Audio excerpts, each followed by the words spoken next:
Hello दोस्तों, welcome back to my YouTube channel. आज मैं इस ड्रामे का हिंदी एक्सप्लेन करने जा रही हूँ। आप लोग को फर्स्ट सीजन तो बहुत ही ज्यादा पसंद आया है, उम्मीद करती हूँ सेकंड सीजन भी पसंद आएगा। तो चलिए इस कहानी में हम सुनते हैं। हम देखते हैं हमारा मेन लीड मिसिंग को और उसके साथ मीचन रहता है। मिसिंग उसको बता रहा था कि अभी जो बिडिंग करने वाला है उसका प्राइस बहुत ज्यादा लो है, तो ये परफेक्ट टाइम है बिडिंग करने का। तो मिसिंग उसको कहता है कि मुझे लगा था तुम्हें काम समझने में टाइम लगेगा, पर तुम बहुत जल्दी काम समझ गए। तो वो बोलता है कि बॉस मैं अब मैरिड हो गया, मुझे अपनी वाइफ को फाइनेंशियल सपोर्ट भी तो करना होगा। तो मिसिंग बोलता है तुम बार बार इसके बीच में वाइफ को क्यों ला रहे हो। तो वो बोलता है बॉस आप भी तो ला रहे हो बीच में अपनी वाइफ को, इसलिए अपना टाइम देख रहे हो अदर कंट्री से और चाइना कंट्री से टाइम को मैचिंग कर रहे हो कि कब आपको वीडियो कॉल करेगी, क्योंकि जो हमारी फीमेल लीड होती है वो अब्रॉड पढ़ने के लिए गई होती है। इसकी एक फिशिंग का इंटरव्यू रहता है, उसका इंटरव्यू पर बिल्कुल भी ध्यान नहीं होता है, क्योंकि 8 घंटे बाद उसका बर्थडे रहता है। एक रिपोर्टर उससे पूछते रिलेशनशिप के बारे में और लॉन्ग डिस्टेंस रिलेशनशिप के बारे में। तो वो बोलता है लॉन्ग डिस्टेंस रिलेशनशिप तो अच्छा होता है। फिर हमें फ्लैशबैक में दिखाया जाता है जब हमारी फीमेल लीड अब्रॉड पढ़ने के लिए जा रही थी तो मिसिंग उसको बहुत मना कर रहा था न जाने के लिए। फीमेल लीड जॉसी वो बोलती है कि क्या वो हम लोग अपना रिलेशनशिप को भी संभाल सकते हैं, अपने काम को भी, वैसे भी अब 5G का जमाना है, कभी भी हम लोग वीडियो कॉलिंग में बात कर सकते हैं। बोलता है कि मैं तुम्हें बहुत मिस करूंगा, तो बोलते वीडियो कॉलिंग में बात कर लेंगे।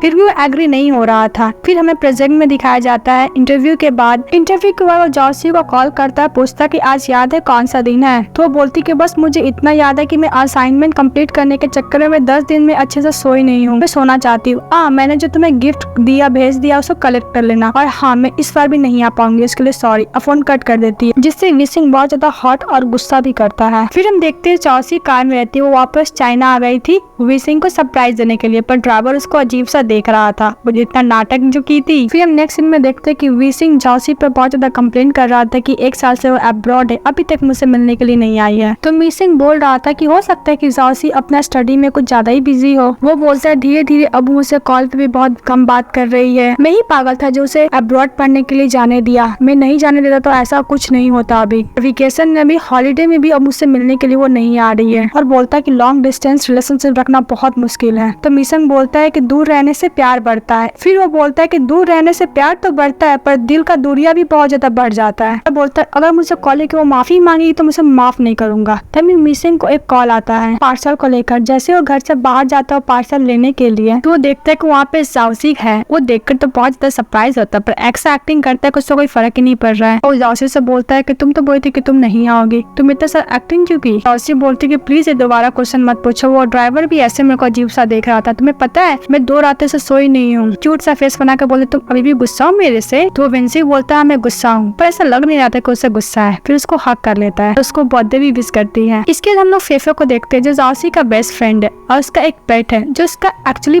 5 यंगर बॉयफ्रेंड है। और 1 साल पहले फेफे भी नहीं सोची थी कि उसका यंगर बॉयफ्रेंड होगा। उसका बॉयफ्रेंड का नाम है निंग। जब उसका बॉयफ्रेंड कैफे में ड्राइंग कर रहा था तभी एक लड़की आती निक से पूछती क्या तुम्हारा कोई गर्लफ्रेंड है। निक कुछ ज्यादा ही बिजी रहता तो उसका जवाब नहीं देता था। वो लड़की गुस्सा आ जाती है और बोलती कि तुम यहाँ की एम्प्लॉय हो, जो मैं पूछूंगी तुम्हें जवाब देना ही होगा। तभी वहाँ पे फेफे आती है, उसकी तरफ से माफी मांगती है, बोलती है कि ये बात करने में बिल्कुल भी इंटरेस्टेड नहीं है। तो लड़की उससे बहुत ज्यादा रूडली बात कर रही थी फेफे से। तभी निक आता है, उसके ऊपर केक गिरा देता है, बोलते तुम इस तरह बात क्यों कर रही हो, ये मेरी फियांसी है। और उसके जाने के बाद फेफे निक को बहुत ज्यादा डांट लगा रही होती कि तुम ऐसे कैसे कर सकते हो, जो भी वो हमारा कस्टमर है और हम लोग यहाँ पे बिजनेस कर रहे हैं। ये भी बोलती कि मैं तुम्हारी फियांसी कब हुई, तुम मुझे प्रपोज कब किए। तभी निक उसको प्रपोज करने जा ही रहा था, फेफे उसका मुंह बंद कर देती है। वो सोच रही होती कि उसका अभी तक एज नहीं हुआ शादी करने का। नेक्स्ट सीन में फेफे जॉसी को कॉल करके उसका डेटिंग एक्सपीरियंस के बारे में पूछती रहती है, बिकॉज उसका डेटिंग का तो 1 साल हो गया था सिंह के साथ। फिर जॉसी उसको बता रही होती कि जब उसने पेंटिंग बनाया था तो एक फेमस उसका पेंटिंग लिया था और उसके साथ इंटर्नशिप करने के लिए बोली थी अब्रॉड जाकर। और वो बोलती कि अभी तक मैं डिसीजन नहीं ली हूँ, और वो नहीं चाहती कि अभी वो वेंसी को इसके बारे में पता चले। तभी वेंसी पीछे खड़ा होकर सारा बात सुन रहा था। फिर वेंसी सामने आके सोफा पर बैठ जाता है उसके साथ। तभी वो पूछती है कि तुम कब से खड़े थे, तुम क्या हम लोग की बातें सुन लिए। तो विंसेंट बोलते कि मैं गर्ल्स टॉक में इंटरेस्टेड नहीं हूँ, इसलिए उसने नहीं सुना। फिर नेक्स्ट सीन में देखते कि विंसी अपना बर्थडे विश मांग रहा होता है। वो बोलता है कि मेरी एक और गर्लफ्रेंड हो। जॉसी एकदम रिएक्शन देती है क्या। तो विंसी बोलता है कि मेरी एक गर्लफ्रेंड हो जिसका नाम लियो, और वो हमेशा मेरे साथ रहे और उसका हर एक विश पूरा हो और वो पहले की तरह मेरे साथ रहे। जॉसी से कुछ बोलने ही जाए थे तभी कैंडल को बुझा देता है और बोलता है कि मैंने विश पूरा मांग लिया। जब फेफे कैफे जाती है तो देखती है कि निंग कैफे बहुत अच्छा से डेकोरेट किया हुआ है। इसके बाद निंग को घर जाने के लिए बोलती है फेफे और बोलती है कि मैं कैफे को साफ कर लूंगी। तभी वहाँ पर पर मिस्टर सू आती है, बोलती कि मैं निक से कुछ बात करना चाहती हूँ। तभी निक को 4 बंदे घेर लेते हैं और बोलते कि तुमसे मिस्टर सू बात करना चाहती है, पर कोई बहाना मारता है, फिर भी उसको पकड़ लेते हैं। तभी वो साउची को मैसेज करता है निक कि मुझे मिस्टर सू के आदमी पकड़ लिए हैं और अपना लोकेशन शेयर करता है। फिर विसिंग बोलती तुम अकेले जाके क्या करोगी, मैं तुम्हारे साथ जाऊंगा। फिर वो लोग जाते हैं और 4 बंदे को अच्छा खासा कुटाई देते हैं और निक को बचा लेते हैं। इधर हम देखते हैं मिस्टर सू फेफे से कार में कुछ बात कर रहे थे। मिस्टर सू बोलते है कि निक मेरे साथ घर जा रहा है, तो फेफे पूछती है कि निक कहाँ जा रहा है, तो मिस्टर सू बोलती तुम्हें जाने का जरूरत नहीं। ये सुनकर फेफे कार से निकल जाती है, तो मिस्टर सू को लगता है कि वो उसकी बात मान ली है, तो उसको काट देती है। तो फेफे बोलती है कि उसे भाई को भी तो पता चलना चाहिए कि उसकी बहन है। फेफे कैफे के सामने खड़ी रहती है, उसको निक का याद आ रहा था। तभी निक पीछे से आवाज देता है, तो फेफे को लगता है कि इमेजिन कर रही है। फिर निक आता है, उसको किस कर लेता है। तो निक बोलते मेरे पास ज्यादा टाइम नहीं तुम्हें एक्सप्लेन करने का, इसलिए मैंने तुम्हें किस किया। तभी वो बंदे लोग वापस आ रहे थे, तो साउची बोलती जल्दी करो वो लोग आ रहे हैं। तो निक बोलता है कि मैं तुमसे मिल लिया, याद रखना मैं तुमसे प्यार करता हूँ और तुम मेरा यहीं पे वेट करना, मैं अभी तो जा रहा हूँ, फिर मैं दोबारा जरूर आऊंगा। तो मिस्टर सू के साथ चले जाता है। फेफे को साउची बोलती कि टेंशन मत लो, उसने बोला ना कि तुम्हारा वेट करने के लिए जरूर आएगा। विसिंग साउची को बोलता है कि तुम इसी के साथ उसका कंपनी दो। इसके हम देखते हैं फेफे साउची को कमरा दिखाती है वहाँ पे रहने के लिए। साउची रूम देखकर बहुत ज्यादा खुश होती है। साउची एक पेंटिंग के बारे में पूछने लगती है, तो फेफे बोलती है कि ये पेंटिंग तो बिल्कुल भी निक की कैरेक्टर की तरह लग रहे थे। फिर वो फेफे को निक का याद आने लगता है। याद करते हुए बहुत ज्यादा उदास हो जाती है। तभी यूचिंग उसको बोलती है कि तुम अगर रोना चाहती हो तो रो लो, हम लोग तुम पर नहीं हंसेंगे। फेफे बोलती है अरे यार मैं उदास नहीं हूँ, मैं बस अपसेट हूँ, और मुझे बताना तो चाहिए था उसको जाने से पहले रीजन, तो मैं उसको जरूर समझती। फिर फेफे साउची की तरफ घूमती और बोलती कि तुम अपना इंटर्नशिप के बारे में तुमको कब बताओगी, तुम क्या अभी भी उसको नहीं बताओगी। जासी ईमेल वाला ऑफर को देख रही होती और सोच रही थी कि उसको मैं बता दूंगी। जैसे वो घर जाती है तो लाइट तो पूरा ऑफ रहता है, तभी उसके टेबल से कैंडल लेती है और जलाती है और बोलती कि यहाँ पर तो मेरा एक भी फोटो नहीं है, और वो बोलता है कि वो मुझे मिस करता है। तभी उसी वक्त उसको रिमोट मिलता है। जब वो ऑन करती है उसका प्रोजेक्टर पे सारा फोटो दिखता है। फिर वो देखते हुए वो इमेजिन करती है कि किस तरह वेसिंग उसको कितना मिस कर रहा था और वो अब्रॉड में थी तब। फिर उसको कैंडल में रिंग मिलता है, क्योंकि जब वो वेसिंग से पूछा था कि तुम मेरे प्रपोज कब करोगे, तो उसने बोला था कि अभी नहीं। फिर इसको पता चलता है कि वो रिंग वो कैंडल में छुपा के रखा था। क्या तो अपना मन बना लेती है कि वहाँ पे अब्रॉड नहीं जाएगी। फिर वो सिक्योरिटी को कॉल करती है मना करने के लिए इस ऑफर को। तभी उसका सिक्योरिटी बोलती है कि मैम आपसे वो पर्सनली मिलना चाहती है। फिर जॉसी पर्सनली आती है सिक्योरिटी से मिलने और बोलती है कि वो सॉरी है कि वो ऑफर को वो एक्सेप्ट नहीं कर रही है। तभी सिक्योरिटी बोलती है कि सॉरी तो उसे कहना चाहिए, वैसे भी वो लोग उसको अपॉइंट नहीं कर पाएंगे क्योंकि किसी ने उसके खिलाफ कंप्लेन कर दिया है। उसे जो इंटर्नशिप मिली है उसके काबिलियत के हिसाब से नहीं मिली है, किसी गलत तरीके से मिली है। वो लोग सच जानने का पूरा कोशिश किया पर वो लोग कन्विंस नहीं कर पाए हैं। जॉसी जाते हुए रास्ते में यही सोच रही थी किसने उसके खिलाफ कंप्लेन की है, वैसे भी वो जाना नहीं चाहती थी। तभी उसको कॉल आता है जैंग सुआ का। जॉसिया उसी कंप्लेन के बारे में बता रहा था, वैसे भी मैंने अपना डिसीजन ले लिया था, मैं वहाँ पे नहीं जाने वाली थी और ये सब चीज सब क्या फर्क पड़ता है। तो जंगसुआ बोलता है कि बहुत बड़ा इशू है, तुमको फर्क पड़ना चाहिए। तभी वो देखती है कि वो सिक्योरिटी किसी कार में जाकर बैठती है। नेक्स्ट सीन में हम देखते हैं विसिंग रेडी हो रहा था और अपने सिक्योरिटी से पूछ रहा था कि कैसा चल रहा है। तो उसका सिक्योरिटी बोलता है कि जो ऑफर दिया गया था वो वापस ले लिया गया है। और उसका असिस्टेंट बोलता है क्या जॉसिंग का रेपुटेशन पर इफेक्ट नहीं पड़ेगा, और बोलता है असिस्टेंट की ये बहुत रेयर अपॉर्चुनिटी था, इससे उसका ग्रोथ होता। तो विसिंग बोलते है वैसे वो मेरे साथ रहेगी, ये ऑफर तो हमेशा उसको पास आते ही रहेंगे। ये लोग रिलेशनशिप के बारे में थोड़ा भी आइडिया नहीं, इसलिए लोग जॉसी और मिसिंग के पास जाते हैं। तो विसिंग रहता है उन दोनों को अच्छे से मजे ले रहा होता है। मिसिंग ये बोलता है तुम लोग को शादी तो 1 साल हो गया, फिर भी तुम लोग अभी तक रिलेशनशिप समझे नहीं हो। मिसिंग भी कम नहीं था, वो भी बोलता है कि हम दोनों का रिलेशनशिप तुमसे तो अच्छा ही है लॉन्ग डिस्टेंस को लेकर। तो गुस्सा होकर कुछ खाने लगता है। फिर वो लोग बहुत सारा प्लेस पे जाते हैं, बहुत ज्यादा एंजॉय करते हैं साथ में। जैंगसुआ कॉल जॉसी के पास आता है और बोलता है कि मुझे सच्चाई का पता चल गया इसके पीछे कौन है। इसके बाद जॉसी विसिंग के पास आती है। विसिंग उसको एक रैबिट देता है पर वो उसको बोलती है कि मुझे नहीं चाहिए, उसको वापस देख के वहाँ से जाने लगती है। तभी मिसिंग जॉसी को रोकता और बोलता है कि तुम्हारा मूड इतना जल्दी चेंज क्यों हुआ, तुम पहले की तरह क्यों नहीं हो। मिचिंग और कुंचिंग वो लोग को देखकर बोलता है कि मुझे लगता है इन दोनों के बीच में जरूर कुछ हुआ है। वहाँ पे टॉय रख के और लिख कर जाते हैं कि तुम लोग बात करके प्रॉब्लम सॉल्व कर लेना आपस में। यह देख के विसिंग बोलता है कि सच में वो लोग टॉप स्टूडेंट ही है। जॉसी विसिंग को कुछ बोलने वाली थी, तभी मिसिंग बोलता है कि चलो हम लोग कहीं घूमने चलते हैं, वैसे भी आज स्नो होने वाला है।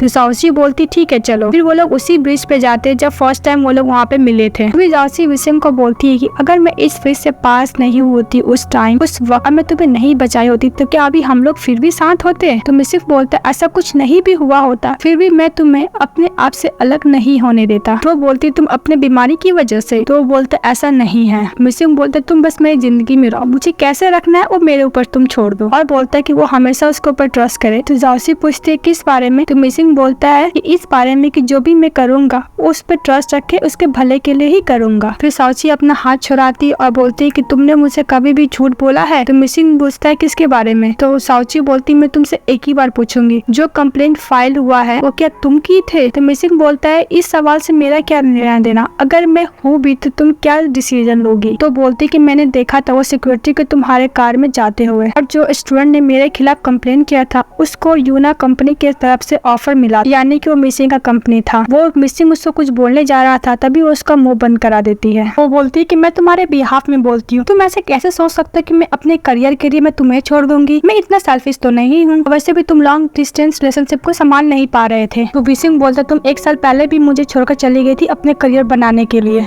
मैं इस बार ऐसा कुछ नहीं करने दूंगा। को अपने साथ रखने के लिए कुछ भी करेगा। तो रिंग निकालती है, बोलती कि इसकी ये कीमत है। वो बोलती कि सचमुच में रिंग देखकर लगी थी कि सीरियस है, पर ऐसा कुछ नहीं है। और रिंग फेंक देती है। तो विसिंग बोलता तुम ये क्या कर रहे हो, और एक किक भी मारती है और बोलती है अगर तुमको लगता है कि तुम्हारी गलती नहीं है तुम मेरे पीछे नहीं आओगे। तो विसिंग बोलते इस सब मेरी गलती नहीं है, मैं तुम्हें सॉरी भी नहीं बोलने आऊंगा। तो वो बोलती कि तुम्हारे ऊपर डिपेंड है। वो दोनों जाते जाते एक दूसरे को मुड़कर देखते हैं, पर जब विसिंग देखता है तो वो नहीं देखती, जब वो देखती है तो विसिंग नहीं देखता है। फिर हमें 1 महीने बाद दिखाया जाता है नील बॉडीगार्ड से बचते हुए साउची के कैफे में आ जाता है। नील बोलता है कि वैसे भी तुम मेरी सिस्टर के लिए बहुत ज्यादा इंपॉर्टेंट हो, वो खुद तुम्हारे पास आएगी। तो वो बोलती है मैं तुम्हारी सिस्टर के लिए इंपॉर्टेंट हूँ। तो नील बोलता है कि जो पेंटिंग मैंने तुम्हें दिया था वो पेंटिंग मेरी सिस्टर के लिए बहुत इंपॉर्टेंट है। तो साउची बोलती है मैं उस पेंटिंग को रियल ऑनर को ही मैं दूंगी, और वैसे भी तुम्हें मुंह लटका कर बैठने का जरूरत नहीं यहाँ पे। नील उसके और मिसिंग के बारे में पूछता है। फिर अपना मोबाइल दिखा कर बोलता है कि देखो उसने मुझे अभी तक सॉरी नहीं बोला है, क्या सॉरी बोलने के लिए कितने पैसे चाहिए। अगर मिसिंग को देखते वो भी कंप्लेन कर रहा था कि मैं अगर एक बार सॉरी बोलूंगा तो मुझे बार बार सॉरी बोलना पड़ेगा। फिर उसका असिस्टेंट बोलता है बॉस आप तो पहले बार उसको बहुत बार सॉरी बोल चुके हैं ना। तो विसिंग बोलता है इसलिए बहुत ज्यादा स्पॉइल हो गए, इस बार मैं गिव अप नहीं करूंगा। बॉडीगार्ड बोलता है कि आप तो गए थे ना उसके पीछे। फिर हमें फ्लैशबैक में दिखाया जाता है मिसिंग वो रिंग ढूंढने के लिए गया था पर उसको रिंग नहीं मिला था। फिर विसिंग को कॉल आता है कि उसका फ्लाइट का टिकट बुक हो गया है, तो बहाना मार के वहाँ से जाने लगता है। ये देखकर उसका असिस्टेंट बहुत ज्यादा हंस रहा होता है। नील साउची को बोलता है कि बहुत रात हो चुकी है, चलो मैं तुम्हारे घर छोड़ देता हूँ। तो बोलती कि जरूरत नहीं है प्रोटेक्शन का, मैं चली जाऊंगी। फिर नील उसे देता है, बोलता है कि तुम जब भी टीचर भी रहोगी ये लोकेट मेरे को लोकेशन भेज देगा। फिर साउची एक रास्ते से जा रही थी, वो रास्ता बिल्कुल भी ठीक नहीं था। तभी पीछे से बंदा उस पर अटैक करता है तो उससे भागने की कोशिश करती है। तभी नील ने जो उसको दिया था उसको आवाज करता है। इधर देखते मिसिंग न्यूज में सुन रहा था कि चाइना का जो एक स्टूडेंट है उसका एक्सीडेंट हो गया, वो कोमा में। वो साउची को कॉल करता है तो साउची बोलती कि तुम मुझे इस वक्त क्यों कॉल किए हो, और क्या इसी वजह से तुम मुझे कॉल किए हो। तो मिसिंग बोलता है कि तुम इस तरह की बात कर रही हो। तो साउची बोलती है कि ठीक है मैं ऐसा दोबारा नहीं करूंगी। तो मिसिंग बोलता है क्या मतलब है तुम्हारा। बोलती है कि मैं तुमसे ब्रेकअप करना चाहती हूँ, और उससे ब्रेकअप कर लेती है। अब फोन का नंबर भी उसको डिलीट कर देती है। और उसको बार बार फोन करता है पर उसका नंबर तो ब्लॉक कर दी थी। जिस तरह वो एकदम खुशी होकर पैकिंग करता सारा सामान फेंक देता है। इधर देखती फेफे जब रेस्टोरेंट बनने के घर जा रही होती है तभी लाइट चले जाता है। फिर वो पेंटिंग देखती जो नील ने बनाया था, उसके बगल में लिखा हुआ था फेफे क्या तुम मुझसे शादी करोगी। यह देखकर बहुत ज्यादा इमोशनल हो जाती है।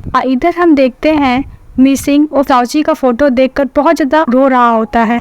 फिर हम देखते हैं फेफे एक एडवर्टाइजमेंट कर रही होती है। उसी टाइम उसको प्रपोज वाला सीन को करना था पर वो कर नहीं पा रही थी, जिस पर उसका डायरेक्टर बहुत ज्यादा चिल्ला रहा होता है। फिर फेफे सोचती है कि अगर मैं इस तरह करती रहूं तो पक्का मुझे स्पॉन्सर है वो काम से निकाल देगा। फिर फेफे एक बंदे को देखती है, उसके पास जाती है, पूछती है कि तुम क्रू का मेंबर हो, तो वो मना कर देता है। फिर उससे नाम पूछती तो बोलता है मेरा नाम नील है। फिर फेफे पूछती कि तुम मैं एक फेवर करोगे, तो बोलता है बोलो क्या करना है। तो फिर उसको स्क्रिप्ट देती है तो स्क्रिप्ट पढ़ता है तो बोलता है फेफे कि तुम्हें स्क्रिप्ट पढ़ने का जरूरत नहीं है, तुम बस रिहर्सल करो मेरे साथ। नील को तो करने नहीं आ रहा था पर जैसे तैसे वो करता है। तभी फेफे को उसके अंदर नील दिखाई देता है जिससे वो बहुत ज्यादा चिढ़ जाती है। उसको कॉलर पकड़ कर बोलती है मैं तुम्हारा वेट नहीं कर रही थी, मैं ऑलमोस्ट 30 की होने वाली हूँ और मैं तुम्हारा प्रपोजल कभी एक्सेप्ट भी नहीं करने वाली। अगर तुम अपने सिस्टर को हमेशा ध्यान रखना चाहते हो तो उम्र भर तुम वहीं पे रह जाओ। फिर डरा सहमा हुआ नील उसको बोलता है फेफे। फिर फेफे बोलती कि मैं अपना रिहर्सल पूरा कर चुकी हूँ और मुझे थैंक यू भी बोलना बिकॉज तुमने मुझे अपने ऊपर चिल्लाने दिया। बोलता है हो गया, अब एक्टिंग कर सकती हो? तो बोलती है हाँ, और वो थैंक यू के लिए प्रॉमिस करती है कि एक ही शॉट में सारा वो अपना एक्टिंग वो वैसा ही करती है। तो डायरेक्टर बोलता है कि ज्वेलरी इतनी अच्छी है कि हर एडवर्टाइजमेंट में अच्छा लगता है। वो नील से भी पूछता है डायरेक्टर, तो नील बोलता है कि सबने बहुत अच्छा किया और एक्ट्रेस ने भी बहुत अच्छा परफॉर्मेंस किया है। तभी वहाँ पे नील का असिस्टेंट आता और बोलता है कि बॉस आपका मीटिंग है यूसेन कंपनी। नील बोलता है वैसे भी ब्रेक बहुत ज्यादा हो गया है, अब बिजनेस करने का टाइम है। इसके बाद हम किंजो को देखते, वो फेफे को कॉल की हुई थी, बोलती कि 2 साल हो गया, तुम अभी भी उसका वेट कर रही हो? तो फेफे बोलती मैं उसका कोई वेट सेट नहीं कर रही हूँ, मैं तो बस अपना करियर पर ध्यान देना चाहती हूँ। तो वो बोलती कि आज पता है ना कौन सा डे है? तो फेफे बोलती मुझे पता है, और दिन होता है साउची का बर्थडे और इसका रिमाइंडर विसिंग के पास भी आता है। और वहीं देखते नील जो है वो विसिंग से मिलने के लिए आया होता है। नील तो बोलते कि प्रोजेक्ट बहुत अच्छा है पर इसका बजट बहुत ज्यादा है। तो विसिंग बोलते कि रेयर थिंग का प्राइस ज्यादा होता है। तो नील बोलते हम लोग को फ्यूचर को देखकर हम लोग को कोलैबोरेशन करना चाहिए, वैसे भी इसके वजह से जो यूना कंपनी का है प्राइस उसका कुछ ज्यादा ही शेयर्स बढ़ जाएंगे मार्केट में। विसिंग बोलता है कि मैं फ्यूचर में जीना बंद कर दिया हूँ, मैं प्रेजेंट में जीता हूँ, कितना प्रॉफिट होगा मुझे अभी देखना है, फ्यूचर में नहीं। और बोलता है कि वो अपना सायंगी नाम का एक ज्वेलरी शॉप खोल रखा है, स्नो कंपनी के बाद क्यों करता है। और बोलता है कि मैं अपना डील कभी किसी के ऊपर फोर्स नहीं करता, तुम्हारे पास टाइम है, सोचो इसके बाद आना। दूसरी तरफ हम साउसियो को देखते हैं, जो नील ने उसको दिया था उसके पास अभी भी है। वो देखकर कुछ याद करने लगती है, जब वो लड़का उसके संग कुछ ज्यादा ही बदतमीजी कर रहा था तभी वहाँ पे नील आया था। फिर देखते कि उसका कार स्टार्ट ही नहीं हो रहा था। फिर देखते विसिंग का असिस्टेंट उसको नील के बारे में बता रहा था, तभी विसिंग का आंख के सामने धुंधलापन आ जाता है, वो बेहोश हो जाता है। फिर वो देखता है तो उसके सामने जाओसिंग होती है और बोलती है कि अब मैं तुम्हारे पास वापस आ गई, अब सब ठीक हो जाएगा। तो विसिंग बोलते तुम 2 साल से मेरे सामने आ रही हो पर ऐसा कुछ नहीं होता है। तो मतलब उसको डिसऑर्डर हो गया, तो वो इतना मिस कर रहा था उसको। तभी उसको डॉक्टर उसको उठा रहा था चिल्ला चिल्ला कर, क्योंकि वो जाओसी को वापस बुलाने के लिए काम का लोड कुछ ज्यादा ही ले लिया, इसके ऊपर इफेक्ट पड़ रहा है, इसका आइज के ऊपर कुछ ज्यादा ही इफेक्ट पड़ रहा है, इसलिए डॉक्टर उस पर चिल्ला रही होती है। फिर देखते यूना कंपनी का मैनेजर फोटो देखकर बोल रहा था कि ये जानी पहचानी मुझे लग रही है। तभी उसको विसिंग का कॉल आता है उस मैनेजर को, और वो मैनेजर को बोलता है कि मैं वहाँ पे आ रहा हूँ। वो मैनेजर बोलता है क्या मैं आपके लिए हाउसकीपर रखूं? तभी विसिंग को साउसी का याद आने लगता है, उससे फर्स्ट टाइम उस होटल में वो मिला था। फिर वो मना कर देता, बोलता कि मैं अकेला ही रहूंगा। वो जब जा रहा था तभी उसको रास्ते में जाओसी दिखती है, जो इसका कार खराब हो गया था। पर वो बोलता है कि बस करो, अब ज्यादा इमेजिनेशन करने का जरूरत नहीं, कोई भी लड़की को जाओसी समझ लेता है। तभी विसिंग के पास उसका मैनेजर कॉल आता है, पूछता है बॉस आप कहाँ है? तो विसिंग बोलते है कि उसने लास्ट स्टॉपेज मिस कर दिया है इसलिए वो वेट कर रहा है। तो उसका मैनेजर बोलते है कि बॉस आप वहीं पे वेट कीजिए, मैं किसी को भेज रहा हूँ। तभी विसिंग वहाँ पे टूटता हुआ तारा को देखता है, फिर से उसको वापस से जाओसी का याद आने लगती है, क्योंकि जाओसी का बिलीव था कि टूटता हुआ तारा को देखकर विश मांगेंगी वो पूरा हो जाएगा, पर विसिंग उस पर बिलीव नहीं करता था। तो जाओसी का पहला विश था कि वो उसे वहाँ से कोई निकाले, तभी वहाँ पे बस आ जाता है। और मिनसिंग का दूसरा विश ये था कि वो साउसी को दोबारा नहीं देखेगा। वो ये सोचकर बहुत ज्यादा रो रहा होता है और पछता रहा होता है कि मैंने ये विश क्यों मांगा, क्योंकि साउसी उससे कुछ ज्यादा ही दूर जा चुकी थी। इसके बाद मिनसिंग होटल जाता है, फिर उसका नजर जाता है जाओसी का लगा हुआ पोस्टर पे, फिर लाइट आती है, उसकी आंखें बंद हो जाती है, उसको सामने पूरा अंधेरा हो जाता है। तो अपना असिस्टेंट को बुलाता है, बोलता है कि यहाँ पे अंधेरा हो गया है क्या? उसका असिस्टेंट बोलता है बॉस ऐसा तो नहीं हुआ है, क्या हुआ है आपको? तो मिसिंग बोलता है मुझे ऐसा लगता है कि साउची वापस आ गई है या फिर मैं ब्लाइंड हो गया हूँ। फिर हम देखते हैं कि तीनों को साथ में मैसेज आया था कि उसको गेट के बाहर साउची खड़ी है। तो उन लोग को तो बिलीव नहीं हो रहा था,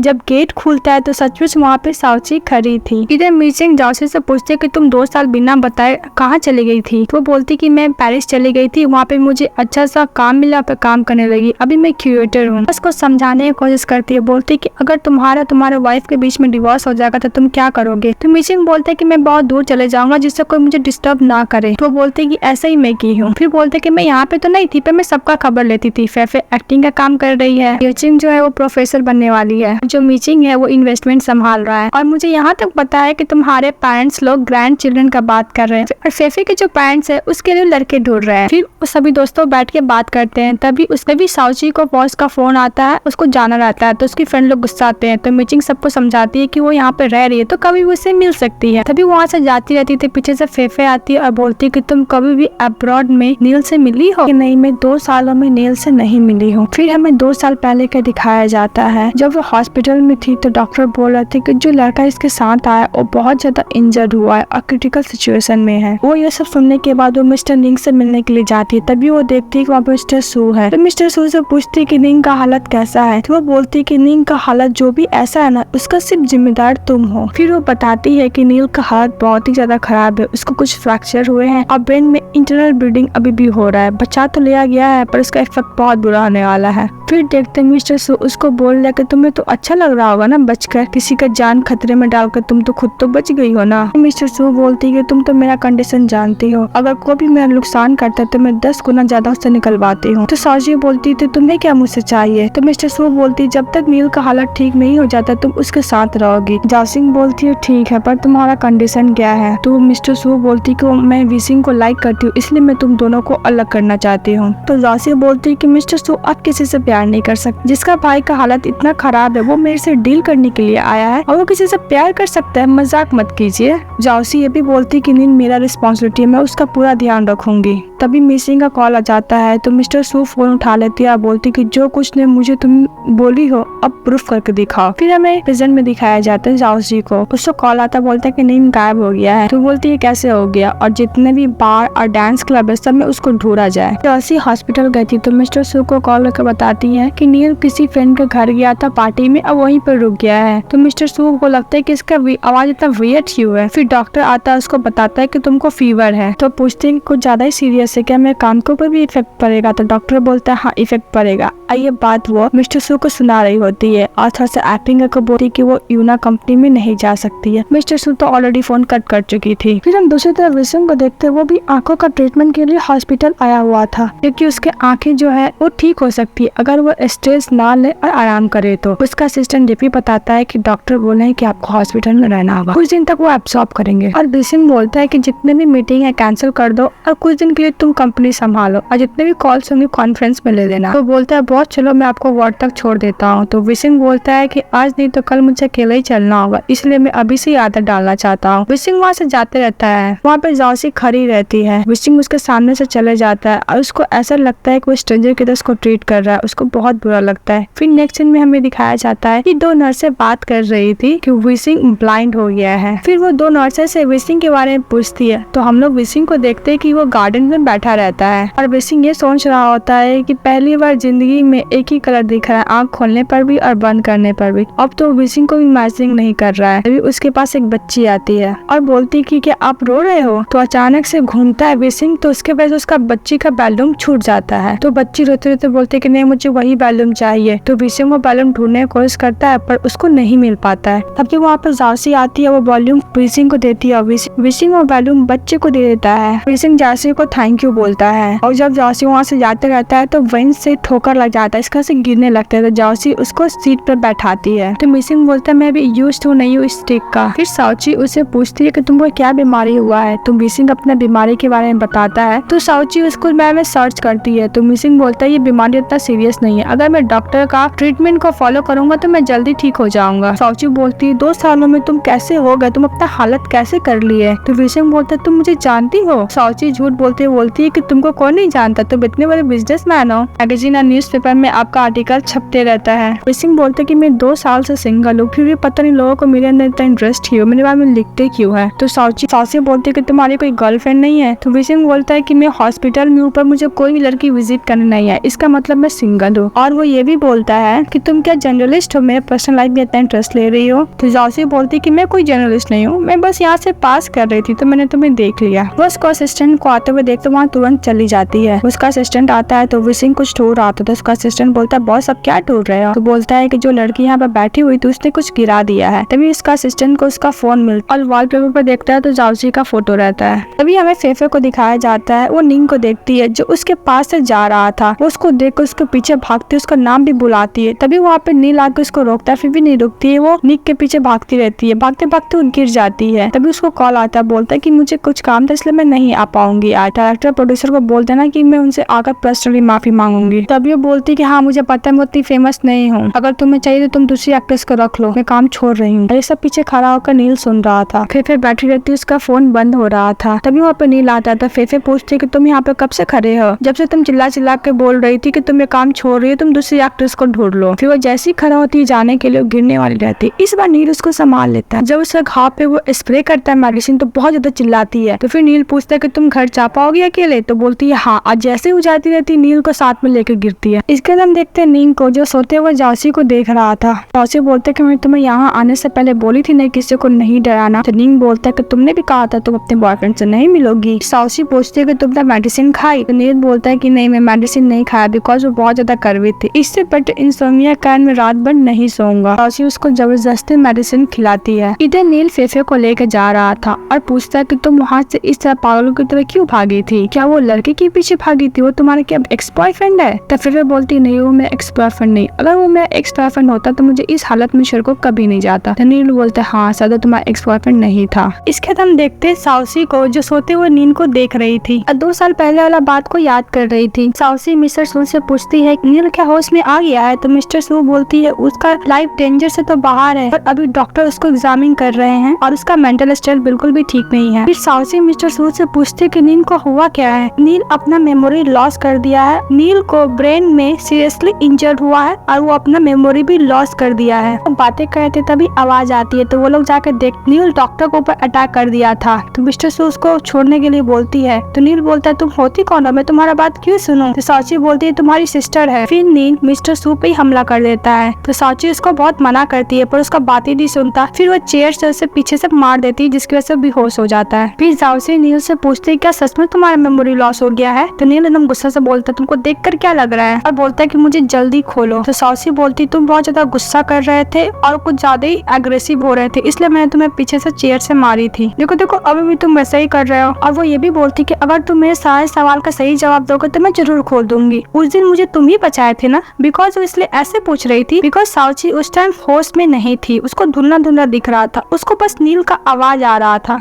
और वो कहती कि सारी मेरी गलती, अगर मैं उस रास्ते से नहीं जाती कोई और रास्ते से जाती तो ऐसा कुछ अभी नहीं होता। तो नींग बोलते तुम्हारी गलती नहीं है, मैं इतना वीक था इसलिए मैं एक लड़की को भी नहीं प्रोटेक्ट कर पाया। ये सुनकर साउची बोलती तुमको तो अपना नाम भी नहीं पता। उसको जब नाम बताने जा रही थी तभी मिस्टर सू आती है, बोलती तुम्हारा नाम रॉन्ग और तुम स्नो फैमिली के मेंबर हो और तुम्हारी एक सिस्टर जो तुमसे बहुत प्यार करती है, बस तुम इतना याद रखो। साउची मिस्टर सू से बोलते कि आपने उसका नाम क्यों चेंज कर दिया? तो मिस्टर सू बोलते कि उसके पीछे स्नो लगे या ना लगे इससे मतलब नहीं है, बस वो मेरा छोटा भाई है, मैं उससे प्यार करूंगी। फिर हमें प्रेजेंट में दिखाया जाता है साउची बोलते कि तुम जल्दी से ठीक हो जा। फिर वहाँ से जाने लगती है तो नील उसको पकड़कर अपने ऊपर गिरा लेता है और नील बोलता है कि तुम अपनी एक्स बॉयफ्रेंड के पास नहीं जाओगी। तो साउची बोलती है अगर मैं जाऊंगी तो तुम क्या कर लोगे? तो नील बोलता है मैं उसे बहुत मारूंगा। तो साउची उसको सोफा से नीचे गिरा देती है और घूर के देखने लगती है। तो नील बोलता है मैं सिस्टर से कंप्लेन करूंगा। तो साउची बोलती है कि मैं ही तुम्हारी सिस्टर हूँ। फिर साउची को याद आता है कि उसका सेलफोन नहीं मिल रहा है। फिर उसको याद आता है कि उसको वहीं पे गिरा दिया था। फिर नील का फोन से अपने फोन पे कॉल करती है। तो विशिंग बोलता है फाइनली तुमको अपना फोन का याद आ ही गया। तो साउची उसको बोलती है कि मेरा फोन दे दो क्योंकि मैं अपना फोन से बहुत ज्यादा काम रहता है। तो बोलता है ठीक है पर मैं तुमसे कुछ सवाल पूछना चाहता हूँ। तो पूछता है कि तुम मेरे पास क्यों आई थी? तो बोलती है मैं जो बोलूंगी कि तुम क्या मानोगे? तो बोलता है बोलो। मैं एक स्ट्रेंजर हूँ। तो बोलता है नहीं। तो फिर दूसरा बोलती है कि मैं तुम्हारी फैन हूँ। तो वो मान लेता है। तो साउची बोलती तुम मुझे फैन ही मानो। तभी उसको डॉक्टर और नर्स का आवाज आता है मिसिंग इंजेक्शन लेने से डर रहा है, वो कहीं छुपा हुआ है। तो साउची बोलती क्या तुम डर रहे हो? अगर तुमको हेल्प चाहिए तो मैं चिल्ला चिल्ला के बुला सकती हूँ। तो मिसिंग बोलता है तुम्हारी धमकी से मैं डरने वाला नहीं हूँ। मिसिंग बोलता है ठीक है तुम कल आना और मुझसे फोन लेके चले जाना। फिर देखते नील फेफे को लेके जा रहा होता है। तभी फेफे बोलती कि यहाँ पे तो कोई भी क्रू मेंबर नहीं है वरना यहाँ पे सब आते जाते रहते।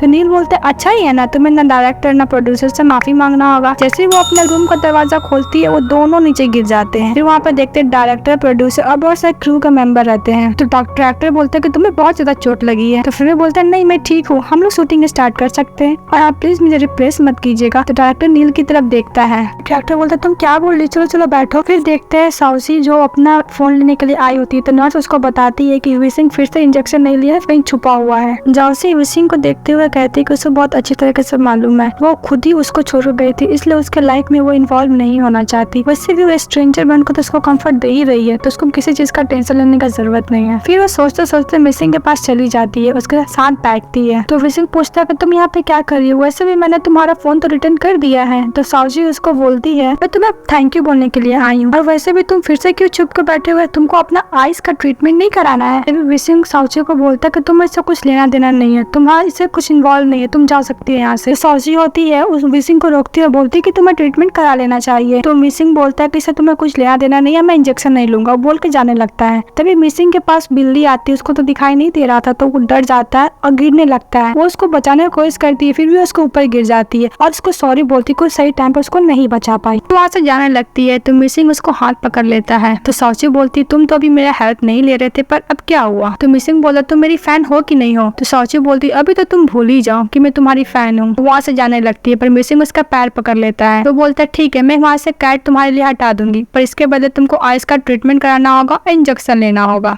अगर तुम नेक्स्ट टाइम में ऐसा कुछ किए तो तुम्हारे वार्ड के सामने में बहुत सारा कैट लेकर आ जाऊंगी। मिसिंग अपने न्यू फ्रेंड के बारे में जो साउची है उसके बारे में बता रहा था कि वो किस तरह उसको इंजेक्शन लेने में हेल्प की थी, और जब वो चिल्ला रहा था तो उसके मुंह में लॉलीपॉप दे दिया था। सुनकर उसका असिस्टेंट बहुत ज्यादा हंसता है और पूछता है कि आगे क्या हुआ। और मिसिंग बोलता है कि नेक्स्ट टाइम साउची मिलने आएगी तो वो सामने विंडो के पास बैठी होगी। फिर नेक्स्ट सीन में देखते हैं साउची जिन से मिलने के लिए आई होती है, वो उसको डराने की कोशिश करती है पर उससे पहले ही विसिंग साउची को डरा देता है। तो साउची बोलती है कि तुम्हें कैसे पता कि मैं ही आऊंगी? तो विसिंग बोलता है कि आज इंजेक्शन लेने का डे है, इसके अलावा कौन आएगा? जब उसका व्हील चेयर लेके जाने लगती है तो वो लॉक रहता है।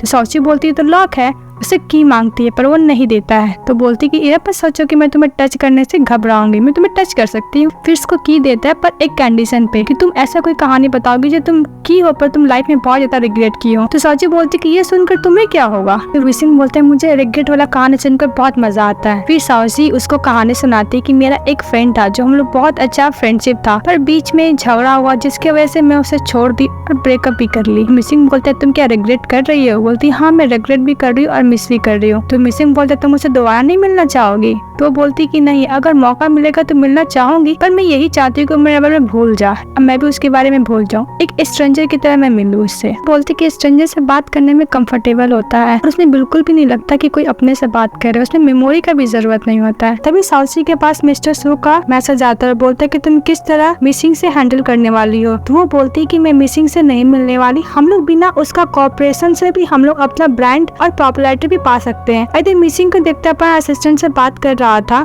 कोई ऐसा ढूंढे जो अपना आर्ट बेंडियल में अपना एग्जीबिशन लगाए और हम लोग का कंपनी के साथ कॉपरेशन करे। वैसे भी हम लोग कंपनी फेमस है, उसका तो ऑलरेडी पॉपुलैरिटी बढ़ेगा और उसका कंपनी का भी नाम होगा। असिस्टेंट बताता है कि जो भी आर्ट एग्जीबिशन में इंडिविजुअल है वो सिर्फ फॉरनर है, पर एक ही लोकल है जिसका नाम जैसन ग्रुप है। तो मिसिंग ये सुनकर बोलता है कि लगता है कि मुझे कुछ करने का जरूरत नहीं है, वैसे भी जो सांगन ग्रुप है वो तो ऑलरेडी डूबने वाला है। फेफे नील को डिनर के लिए इन्वाइट की होती है, लेकिन नील तो सारा चीज एक्सपेंसिव ऑर्डर किए जा रहा था। वो बहुत ज्यादा नर्वस हो रही थी बिकॉज उसके पास उतने पैसे नहीं थे। तो नील उससे पूछता है क्या तुम डाइट पे हो, क्योंकि वो खा नहीं रही थी। फिर नील उसे आइसक्रीम खाने के लिए देता है, बहुत इंसिस्ट करता है, तो आइसक्रीम खाती है। बोलती कि आइसक्रीम तो बहुत ज्यादा टेस्टी है, मैंने तो ऐसा आइसक्रीम कभी खाया ही नहीं है। तो नील बोलता है कि इस रेस्टोरेंट में जो काम करता है शेफ वो मेरा दोस्त है, ये बस उसने टेस्ट करने के लिए दिया था। तो नील बोलते हैं फेफे को तुम्हें क्या लगा मैं तुम्हारा सारा पैसा खर्च कर दूंगा इतना एक्सपेंसिव होटल में आके? ऐसा नहीं है। तो फेफे उसका बात को इग्नोर करते हुए और आइसक्रीम मांगती है। इधर हम देखते हैं जॉर्ज से मिलने के लिए नील आया था।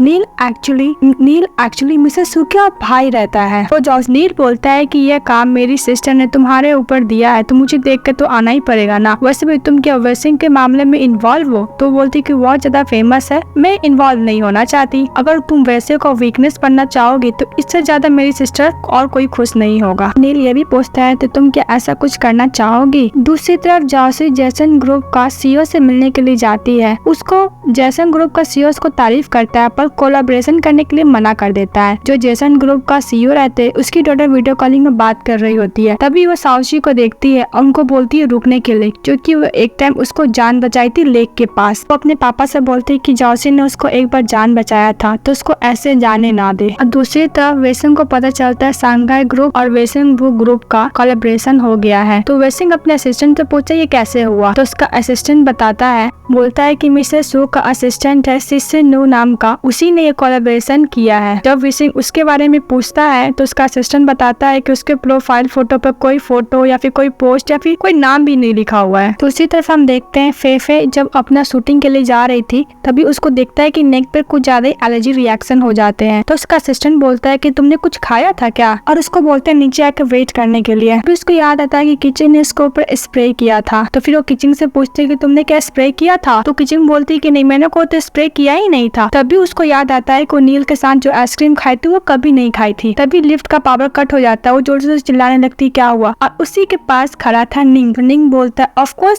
पावर कट हो गया, तुमको नहीं लग रहा है? तो फेफे बोलती कि तुमने तो मुझे डरा ही दिया, मैंने तो लगा था कि मैं अकेली हूँ। इसके बाद जाओसी को मिस्टर वू के असिस्टेंट का कॉल आता है, जो बोल रहा था कि आपका डिजाइनिंग ज्वेलरी के बारे में कुछ अफवाह फैला हुआ, जिसकी वजह से हम लोग अभी कोऑपरेशन नहीं कर सकते, पर बाद में देखते हैं। फिर देखते विसिंग जो उसको बोल रहा था कि तुम्हारे पास काम धाम नहीं है, जब देखो हॉस्पिटल में मडराती रहती हो। तो बोलती कि ऐसा बात नहीं, मेरे पास भी बहुत सारा काम रहते हैं। फिर विसिंग को पता चलता है कि वो मिस वू की असिस्टेंट है। तो वो पूछता है कि तुम क्या मिस वू की असिस्टेंट हो? तो वो बहाना मार के वहाँ से जाने लगती है। तो विसिंग बोलता है डॉक्टर ने मुझे बोला, वैसे मुझे धुंधला धुंधला दिखना स्टार्ट हो गया है, तो तुम यहाँ से भाग नहीं सकती हो। और दूसरी तरफ हम देखते हैं फेफे को। फेफे किचिंग को कॉल करती और बताती कि मैं अकेले लिफ्ट में बंद हूँ और मेरे साथ एक स्ट्रेंजर है, कहीं मुझे मर्डर न कर दे, इसलिए मैं तुमसे बात कर रही हूँ। किचिंग बोलती कि डिपेंड करता है मेरे मोबाइल के बैटरी पे। ये लोग जब बात कर रहे थे तो निंग बोलता है उसको तुम एक नंबर की ड्रामा क्वीन है, अब मैं पहले बता दूं मैं तुम में थोड़ा भी इंटरेस्टेड नहीं हूँ। फेफे को परेशान करने के लिए बोलता है कि दोस्त ने तुम्हें बोला था, चलो हम लोग अप्लाई करते हैं, वैसे भी लिफ्ट में करने के लिए कुछ तो है नहीं, चलो हम लोग यही करते हैं। जैसे ही निंग उसको किस करने जाता है तभी वहाँ से लिफ्ट खुल जाता है। फिर वो दोनों एक दूसरे को देखते हैं। फेफे तो निंग को देखती रह जाती है। तो निंग बोलता है तुम वही हो ना जो रोड पे मरने का एक्टिंग कर रही थी? तो फेफे उसके पीछे जाती बोलती कि तुम्हें कुछ याद नहीं है, तुम ऐसा प्रिटेंड क्यों कर रहे हो कि तुम मुझे जानते ही नहीं हो? तो निंग बोलता है कि हम लोग क्या पहले डेट करते थे? तो फेफे बोलती तुमने ये सवाल 2 साल पहले क्यों नहीं पूछा? तो निंग बोलता है वैसे भी मैं सब कुछ भूल चुका हूँ, तुम भी भूल जाओ, और वैसे भी मैं तुम्हारे प्यार में पड़ने वाला हूँ नहीं दोबारा। तो ये सुनकर फेफे गुस्सा हो जाता है, उससे एक किक मारती है। फेफे ये भी बोलती कि तुम्हें नाटक करने का जरूरत नहीं कि तुम सब कुछ भूल चुकी हो, वैसे भी अब तुम मेरी लाइफ में कोई मायने नहीं रखते। और उसको बहुत कुछ सुनाती है, जिसकी वजह से निंग के सर में दर्द होता है, उसको कुछ कुछ याद आता है। फिर निंग को देखते हुए जाओसी का फोटो देख रहा था। फिर 2 साल पहले वाला बात याद करता है। जाओसी उसको बोली थी कि जो भी कुछ हो जाए मैं तुम्हारा साथ हमेशा दूंगी। फिर प्रेजेंट में देखते हैं निंग जाओसी को कॉल करता है, पर बिजी बता रहा था। इधर हम देखते हैं जाओसी और वेसिंग आर्ट वेंगल के बारे में बातें कर रहे थे। लोग कोलैबोरेशन के बारे में बातें करते हैं। तो वेसिंग उसे पूछता है कि कितना फ्लोर है? तो बोलती कि 20वां फ्लोर है। तो वेसिंग बोलते भले मैं न देख पाऊँ पर मैं पैर बहुत ज्यादा कप रहे हैं। फिर जाओसी उसको लेकर जाती है, तभी उसका हील फंस जाता है, जिसकी वजह से वो गिरती रहती है। तो वेसिंग को भी टान लेती है, जिसकी वजह से वो दोनों गिर जाते हैं। फिर ये लोग मिलकर होटल रूम में जाते हैं कपड़े चेंज करने के लिए। तभी वेसिंग अपना सिस्टर ने कॉल करके कपड़े मंगा रहा था, तभी उसका पैर फंस जाता है, जिसकी वजह से वो गिर जाता है। इसके बाद उसको सब कुछ दिखाई देने लगा। तो अपना सिस्टर को भी बताते कि वो सब कुछ देख सकता है। उसी वक्त जाओसी वो टॉवल मांग रही थी वेसिंग से। वेसिंग को तो बहुत ज्यादा क्यूरियस था कि उसकी फ्रेंड दिखने में कैसी है। तो बोलते कि मैं अभी नहीं देखूंगा, बाद में देखूंगा, वरना सोचेगी कि मैं उसका एडवांटेज ले रहा हूँ। तो बोलते कि टॉवल बाहर है, तुम ले लो। वेसिंग जैसे ही मुड़ रहा होता है जाने के लिए, पर्दा हटाती है तो वेसिंग उसको देखते ही रह जाता है। वेसिंग तो उसको ही देखे जा रहा था जाओसी को। तो जाओसी बोलती तुम इस तरह क्यों घूर रहे हो, वैसे भी तुम तो कुछ देख ही नहीं सकते हो। तभी जाओसी अपना फोन देखती है तो निंग का बहुत सारा मैसेज और कॉल था। दूसरी तरफ हम निंग को देखते हैं जो आर्ट एग्जीबिशन में रहता है। वो मैनेजर को बोल रहा था कि इसमें से मैं एक भी फोटो नहीं बेचूंगा, बिकॉज इस फोटो में मेरी सिस्टर है, जो भी ये फोटो खरीदना चाहेगा वो पहले आकर मुझसे मिलेगा। जाओसी उसको मैसेज की थे निक को तुम कहाँ हो? वो मैसेज पढ़ ही रहा था, तभी कोई पीछे से निक को धक्का दे देता है। जाओसी जा रही थी विंसी को ये बोलकर कि नेक्स्ट टाइम मिलेंगे। विसिंग जाओसी को रोकता है, बोलता है कि नेक्स्ट टाइम कब आएगा। फिर विसिंग उसको नाम से बुलाता है, जो कि जाओसी रहता है। यह सुन के वो विंसिंग बोलता है कि तुमको क्या लगता है, तुम मुझे इडियट समझ के रखी हो जो मैं तुम्हें नहीं समझ सकता, वैसे भी मैं अब देख सकता हूँ। और बोलता है कि 2 साल पहले तुम मुझे क्यों छोड़ गई थी, मुझे रीजन चाहिए, वरना मैं तुम्हें आज यहाँ से जाने देने वाला हूँ नहीं। तो जाओसी बोलती मुझे लगा था कि तुम मेरे को भूल गए हो। तो विसिंग बोलता है तुमने ऐसा सोच भी कैसे लिया कि मैं तुम्हें भूल जाऊंगा। तो जाओसी बोलती है मैं समझ गया, मुझे पॉइंट पे आना चाहिए, और उसको किस करने लगती है विंसिंग को। तो विसिंग उसको रोकता है, बोलता है कि तुम्हारा यही एक्सप्लेनेशन है,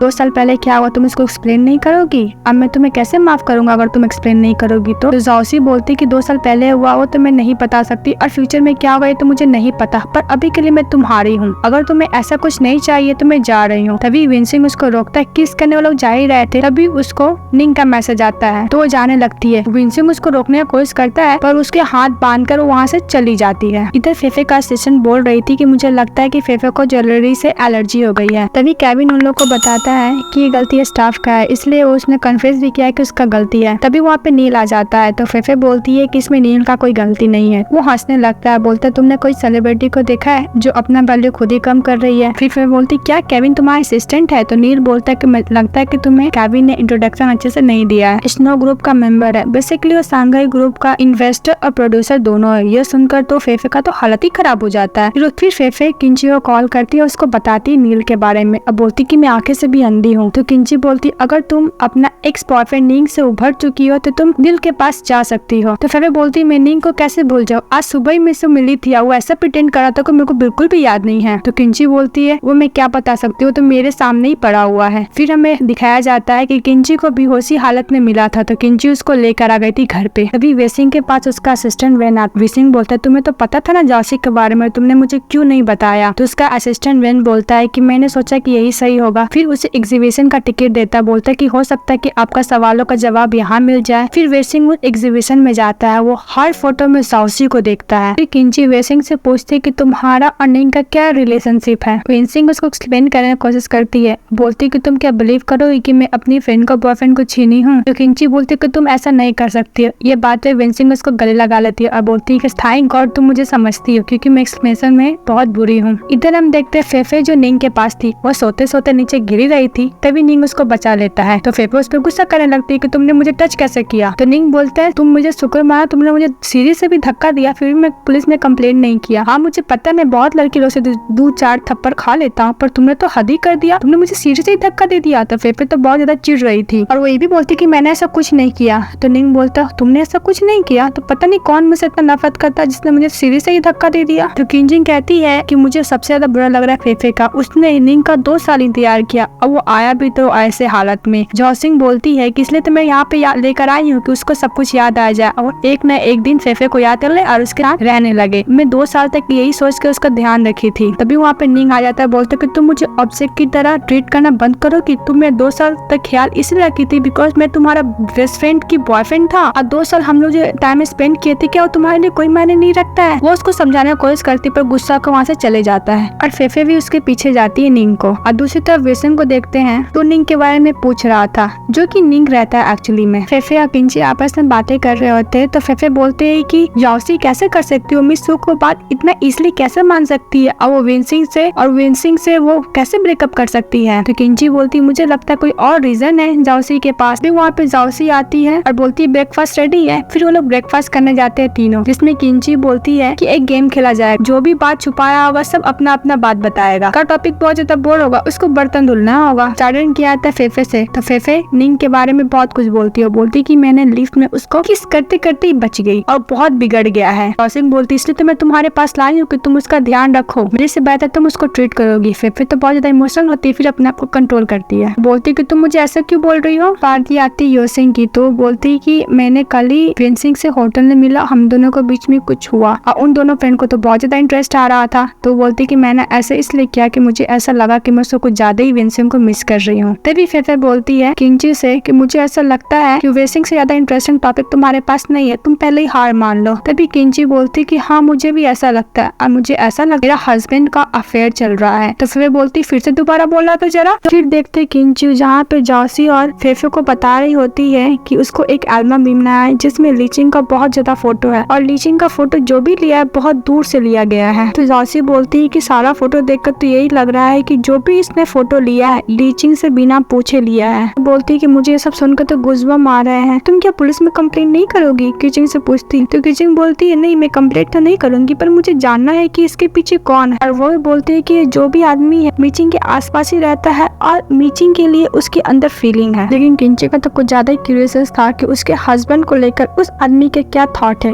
वो इसलिए कर रही है बिकॉज उसका हस्बैंड बहुत ज्यादा हैंडसम चार्मिंग है। तो फिर वो बोलती है ठीक है मैं जा रही हूँ बर्तन धोने, वैसे भी मैं सब तो हार गई हूँ। तभी जासी यहाँ रुकती है, पूछती है कि तुम नेक्स्ट क्या करने वाली हो? तो किंचिन बोलती कि मैं बता सकती हूँ, अगर तुम्हारे बीच में हमेशा सूट के बारे में क्या डील हुई है, किसकी वजह से तुम ये सब कर रही हो, उसने क्या तुमको धमकी दी है, तो मैं बता सकती हूँ। तभी डोरबेल बजता है तो जासी बोलती कि मैं जा रही हूँ दरवाजा खोलने। फिर मीचिंग आया होता है, तभी जासिंग बोलती कि मुझे जाना होगा। जैसे वो बाहर निकलती है मिस सू उसका वेट कर रही होती है। तो जासी बोलती मिसेस सू से कि मैं कल ही विंसिंग से मिली थी। तो मिसेस सू बोलते कि वैसे भी जो एग्रीमेंट हम लोग के बीच में हुआ था वो कैंसिल हो रहा है, तुम अब विंसिंग के पास वापस जा सकती हो। फिर जाओसी बोलती कि आपने कुछ दिन पहले ही बोला था अगर मैं विंसी के पास जाऊंगी तो सब कुछ हार जाएगा, इसका क्या मतलब है? तो मिसेस सू बोलती है कि तुम्हारे ऊपर डिपेंड है, तुम इसके बारे में क्या सोचती हो। फिर देखते हैं जाओसी जहाँ पे वो जेनसिन जूहू से मिलने गई थी, तभी वहाँ पे विंसिंग भी आया होता है। उसको देखकर फेस बना लेती है, वहाँ से जा रही होती। तभी जेसन ग्रुप के जो सीईओ उनको रोकते और बोलते कि तुमने मुझे पहले क्यों नहीं बचाया? सांघाई ग्रुप और स्नो ग्रुप दोनों कोलैबोरेशन कर रहा है, तो मैं कभी भी तुम्हारे डिजाइन के ऊपर डाउट नहीं करता। वो कुछ बोलने जा ही रही थी, तभी विंसिंग आता उसको पकड़ लेता है। विंसिंग बोलता है कि उसकी गर्लफ्रेंड की वजह से ही कि उन दोनों को साथ में काम करने को मिला है। तभी वो बोलती है किसी का झूठा बॉयफ्रेंड बनना सही बात तो नहीं है ना? तो विंसिंग बोलता है क्यों नहीं, वैसे भी कल तुम मुझे बाथरूम में बांध कर चली गई थी। तो बोलती कल मेरा दिमाग खराब हो गया था इसलिए मैं चली गई थी, और वैसे भी तुम ये सब बात छोड़ नहीं सकते हो। तभी विंसिंग मुझसे पूछता है कि तुम मेरे बारे में क्या सोचती हो, क्या फीलिंग है तुम्हारे अंदर?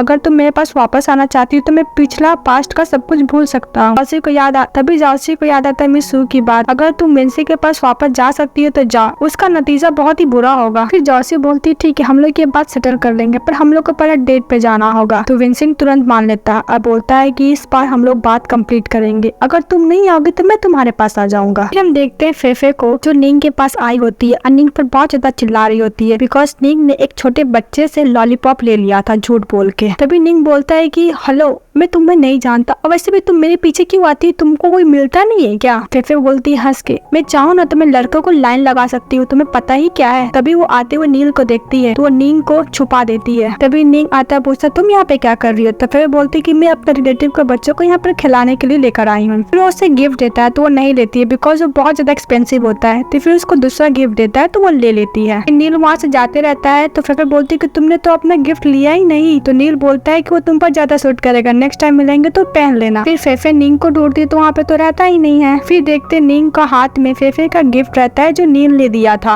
और बोलता है कि स्नो ग्रुप का वॉइस लड़के लोग को पटाने में तो बहुत ही अच्छा है। जब मीचिंग देखता है कि किंची उसका ऑफिस में इंटर्नशिप के तौर पे काम करने के लिए आई है तो बहुत ज्यादा सरप्राइज होता है, पूछता तुम यहाँ पे क्या कर रही हो? तो किंची बोलता है चलो मेरे साथ तुम लंच करो। इसके बाद हम देखते हैं किंची सारा ऑफिस का मुआयना ले रही होती है कि वो फोटो कहाँ से लिया गया था, सबको बहुत ही अच्छे से ध्यान से ऑब्जर्व कर रही होती है। फिर हम देखते हैं बार में किंची मीचिंग का सिक्योरिटी से सब कुछ पूछ ही रही थी, तभी वहाँ पे मीचिंग आता है उसको लेकर जाता है और बोलता है तुम यहाँ पे क्या मेरे लिए आई हो? तो किंची बोलते है कि नहीं मैं अपना कंफर्ट जोन बढ़ाने के लिए आई हूँ। तभी उस दोनों का कोई फोटो क्लिक करता है। तभी किंची बोलती है कि हम लोग को टेंशन लेने का जरूरत नहीं है, जो भी इसके पीछे वो सामने खुद ही आ जाएगा। निंग के पास कॉल आता है और उसका मैनेजर उसको बता रहे होते हैं कि जो जाओसी का पोर्ट्रेट है वो सब खरीदना चाहता है, पर निंग बोलता है जो कुछ हो जाए वो पोर्ट्रेट में नहीं बेचूंगा। फिर निंग बोलता है कि अगर मुझे मेंशन दे दे तो मैं सोच सकता हूँ बेचने का। फिर वो जब जाता है तो इतना बड़ा मेंशन देख कर बोलता है कि सचमुच किसी ने मुझे ट्रैप तो नहीं किया है जो मुझे किडनैप करके फोर्स करेगा पोर्ट्रेट बेचने के लिए। तब उसका मैनेजर डर जाता है, बोलता है कि ठीक है मैं कैंसिल कर देता हूँ डील। तो निंग बोलता है नहीं ये डील तो मैं जरूर करूंगा। और निंग मेंशन के अंदर जाता है, बोलता है कि लगता है कि तुम मेरा काम में कुछ ज्यादा ही पसंद कर रहे हो। जैसे ही वो विंसिंग की तरफ घूमता है विंसिंग उसको देखते ही रह जाता है। तभी विंसिंग कार्ड देख कर बोलता है कि तुम्हारा नाम स्नो निंग है, इस निंग फेंग नहीं। तो फिर निंग बोलता है कि फिर मैं वैसा आदमी से क्यों मिल गया जो मैं पहले से जानता हूँ, मैं बोल बोल कर थक चुका हूँ, मैं मेमोरी लॉस हो चुका है। तभी उसका पैर उस पर पड़ता है, इसकी वजह से निंग गिर जाता है और बेहोश हो जाता है। विंसिंग इसको देखता है, अपने असिस्टेंट को कॉल करता है, बोलता है कि डॉक्टर चैंग को जरूर बताना कि मेरे पास एक इंटरेस्टिंग पेशेंट है। तभी वहाँ पर डॉक्टर आते हैं तो विंसिंग बोलते हैं कि मुझे नहीं पता तुम जाओसी के बारे में कितना जानते हो, पर जितना जानते हो मुझे बता दो। सब कुछ पूछता है। फिर देखते हैं जाओसी इधर होटल में वेट कर रही थी क्योंकि उन लोग का डेट था। तभी जाओसी के पास विंसिंग का मैसेज आता है कि वो होटल में आ गया है। तभी वहाँ पे आता है तो जाओसी बोलती मुझे नहीं पता था कि तुम टाइम पर आते हो। फिर उसको हक कर लेता है। तो जाओसी बोलती मुझे लगा था कि तुम सब कुछ खत्म करने के लिए आए हो।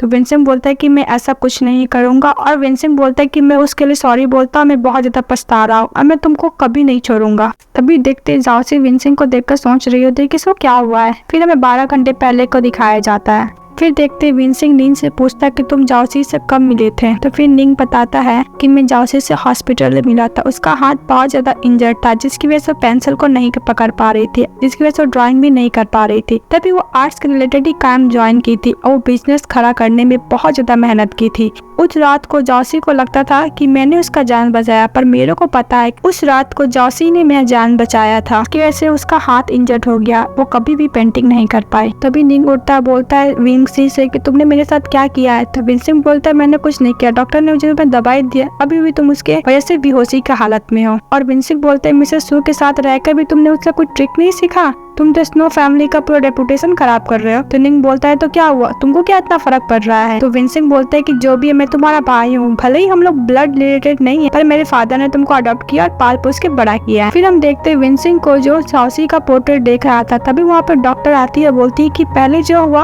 अब उसको भूल जाओ, पर अभी जो करोगे वो तुम्हारे लिए ज्यादा इंपॉर्टेंट है। फिर हमें प्रेजेंट में दिखाया जाता है, तो जॉसी विंसिंग को बोलती है कि प्लीज इतना टाइट मत हक करो, मैं सांस नहीं ले पा रही हूँ। विंसिंग बोलता है तुम्हें क्या लगा मैं तुम्हारा फायदा उठाने के लिए यहाँ पे आया हूँ।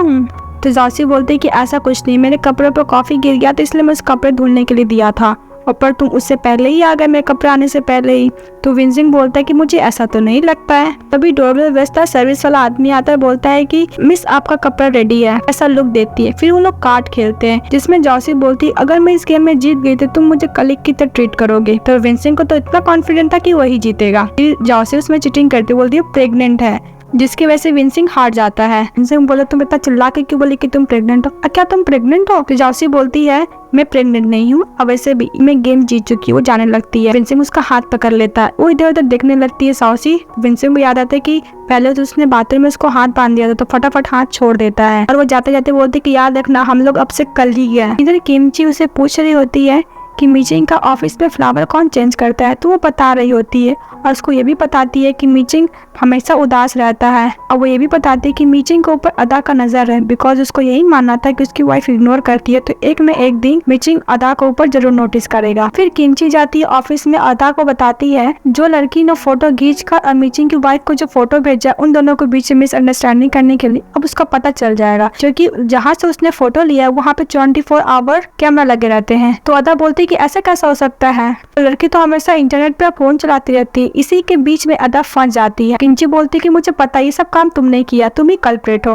तो अदा भी उस टाइम बोलती है कि हाँ मैंने ही किया है। तभी किंची बोलती है कि तुमने कितना सारा फोटो लिया, उसे मुझे पुलिस को तो बताना ही पड़ेगा तुम्हारा ये सब कांड। तभी अदा आती है, उसको धक्का दे देती है, बोलती तुम समझती क्या हो, जो मीचिंग का फेवरेट पजल रहता है वो गिर कर पूरा खराब हो जाता है। अभी वहाँ पे वो आती है, बोलती कि तुम लोग क्या कर रही हो, मीचिंग का फेवरेट पजल खराब कर दी। तो किंची बोलती मैं तुम्हारा हेल्प कर सकती हूँ, तो बोलती नहीं मैं खुद ही कर लूंगी। इधर हम देखते हैं किंची वो पजल पहले ही सॉल्व कर दी थी। तभी रजत बोलती है कि तुम लंच ब्रेक पे सारा सॉल्व कर दी, लेकर मिंची के रूम में जाती रहती है। तभी किंची बोलती है रजत को कि तुम सबके सामने तो इनोसेंट बनने की कोशिश करती हो, पर तुम तो हो बहुत स्मार्ट, मुझे तो पहले तुम पर शक था, पर अदा ये सब हरकत नहीं करती तो मुझे और भी पता नहीं चलता। और ये भी बोलती तो मैं ही मीचिंग वाइफ हो, रजत को अगर ट्रस्ट नहीं है तो तुम उसको कॉल कर सकती हो, तुम मीचिंग की वाइफ को कॉल कर सकती हो। जैसे ही रजत कॉल करती है तो वो किंची के पास आता है, जो रियल में उसकी वाइफ रहती है। देखकर तो बेहोश हो जाती है। तभी हम देखते फेप पे जाती रहती है, तभी टेप से उसका फेस लग जाता है और निक उसका फोटो ले रहा था, बोलता है कि ये फोटो तो बहुत ही अच्छी आई है। फिर दूसरी तरफ हम देखते हैं निंग को, देखते हैं वो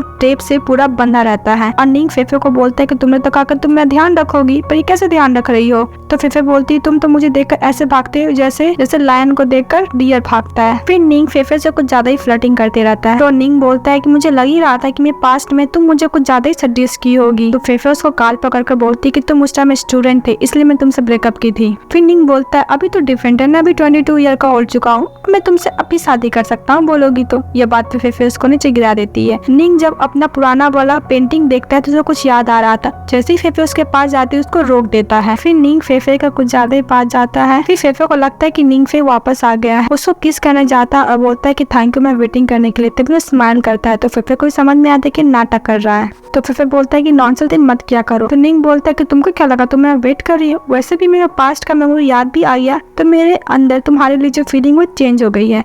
तो फिर बोलती है तुम क्या ड्रंक कर रखे हो, इतना नाटक क्यों करो, जाओ यहाँ से। जब निंग जाते रहता है तो एक सेल्फ पे पैर मारता है, जिसकी वजह से बॉक्स नीचे गिर जाता है। उसके अंदर जो रखा हुआ बाउल रहता है वो टूट जाता है, जिसकी वजह से फेफे बहुत ज्यादा हार्ट फील करती है, गुस्सा करती है। तो निंग बोलते है जस्ट बाउल ही था, मैं तुम्हें दूसरा ला दूंगा, जिस पे फेफे बहुत ज्यादा गुस्सा होती है, बोलते कि चल जा फिर दोबारा मत आना। फिर हमें दिखाया जाता है कि जो बाउल रहता है निंग फे को बहुत ज्यादा पसंद था वो बाउल। तभी हम देखते रजत को फोटो डिलीट करने की कोशिश करती है। तभी वहाँ पे किंची आ जाती है, तो सोने का नाटक करने लगती है। तभी किंची बोलती है कि अगर तुम मुझे सब कुछ सच सच नहीं बताओगी तो मुझे मीचिंग को सारी बात बताना होगा। तो रजत बोलती ठीक है मैं बता दूंगी। फिर हम देखते हैं रजत इसको सारा बात बताने वाली थी, तभी वो अपना कंप्यूटर पे वो फोटो को अटैच कर रही थी। तो किंची बोलती कि तुमने मुझे कुछ बताने वाली थी ना। तो रजत बोलती मुझे फोटो रिटेक करना बहुत पसंद है इसलिए मैं कर रही थी। तो किंची बोलती मेरा हस्बैंड तो ऑर्डिनरी पर्सन है, तुम उतना इंटरेस्टेड क्यों हो उसमें। तो फिर वो 7 साल पहले की बात बताती है कि रजत जब फर्स्ट टाइम मिंची को देखी थी एक कॉन्सर्ट में, तो उसको first time love at first sight हो गया था। तो जब वो मीचिंग से पूछी थी कि तुम्हारा नेक्स्ट कॉन्सर्ट कब है, तो मीचिंग बोला था कि जब तुम यूनिवर्सिटी में आ जाओगी तब। जब रजत यूनिवर्सिटी में गई थी तो मीचिंग के बारे में बहुत कुछ पूछी ढूंढी पर वो कहीं नहीं मिला। तो नेक्स्ट टाइम देखी थी मीचिंग को इंटरव्यू लेते हुए, वो किसी तरह पास हो गई और उसी ऑफिस में काम करने लगी मीचिंग के साथ। फिर उसे पता चलता है कि मीचिंग ने कभी भी कोई गाना नहीं गाया। वो किचिंग से बोलती है कि प्लीज तुम इसके बारे में मीचिंग को मत बताना, इससे मैं बहुत ज्यादा एम्बैरेस्ड फील होगा। तभी एक नर्स आती है, उसको बताती है कि तुमने अभी पूरा टेस्ट पूरा नहीं किया है। तभी किंची और वो उसका अपना आईडी कार्ड दिखाते हैं, दोनों का नाम सेम ही था, दोनों डेट ऑफ बर्थ भी सेम ही था। तो किंची बोलती है रसल को कि ये नाम उसको पहले से ही पता था मिंची को। रसल बोलती है हाँ। फिर देखते हैं विंसी और साउसी दोनों बीच में अच्छे खासा आर्गुमेंट हो रहा था क्योंकि उन दोनों का थॉट्स आपस में मिल नहीं रहे थे। वो गुस्से से बाहर निकलती है जाओसी और तभी उसका असिस्टेंट पूछते क्या हुआ। तो बोलती कि अगर हम दोनों और एक ही रूम में रहेंगे तो इमरजेंसी हॉस्पिटल पहुंच जाएंगे। इसके बाद फिर विंसिंग निकलता, वो अपने असिस्टेंट विंस से पूछता है कि मैं यूना ग्रुप का चेयरमैन बनकर क्यों नहीं रहता, क्यों मैं इसलिए मैं यहाँ पर आ गया। इधर फिर देखते हैं विंसिंग डिस्पोजल कप ढूंढ रहा होता है, तभी वहाँ पर साउसी आती है, उसको कप देती है, बोलती कि वैसे मैं फेंकने वाली थी इसको, तुम यूज कर सकते हो। अभी विंसिंग बोलते कि तुम क्या थोड़ा भी मैच्योर नहीं हो सकती हो। साउसी बोलती कि मैं काफी मैच्योर हूँ, वरना कप में जो टेबल पर रखी तो तुम्हारे सर पर भी मार सकती थी। फिर इन दोनों के बीच में अच्छा खासा आर्गुमेंट होता है। विंसिंग पूछता है कि तुम मुझे देखकर क्या पहले वाला तुम्हारे अंदर फीलिंग नहीं होती है। तो बोलती कि तुम क्या बोल रहे हो, बकवास कर रहे किए जा रहे हो। तो फिर विंसिंग बोलता अगर निंग का मेमोरी वापस आ गया तो तुम क्या पहले जैसी हो सकती हो।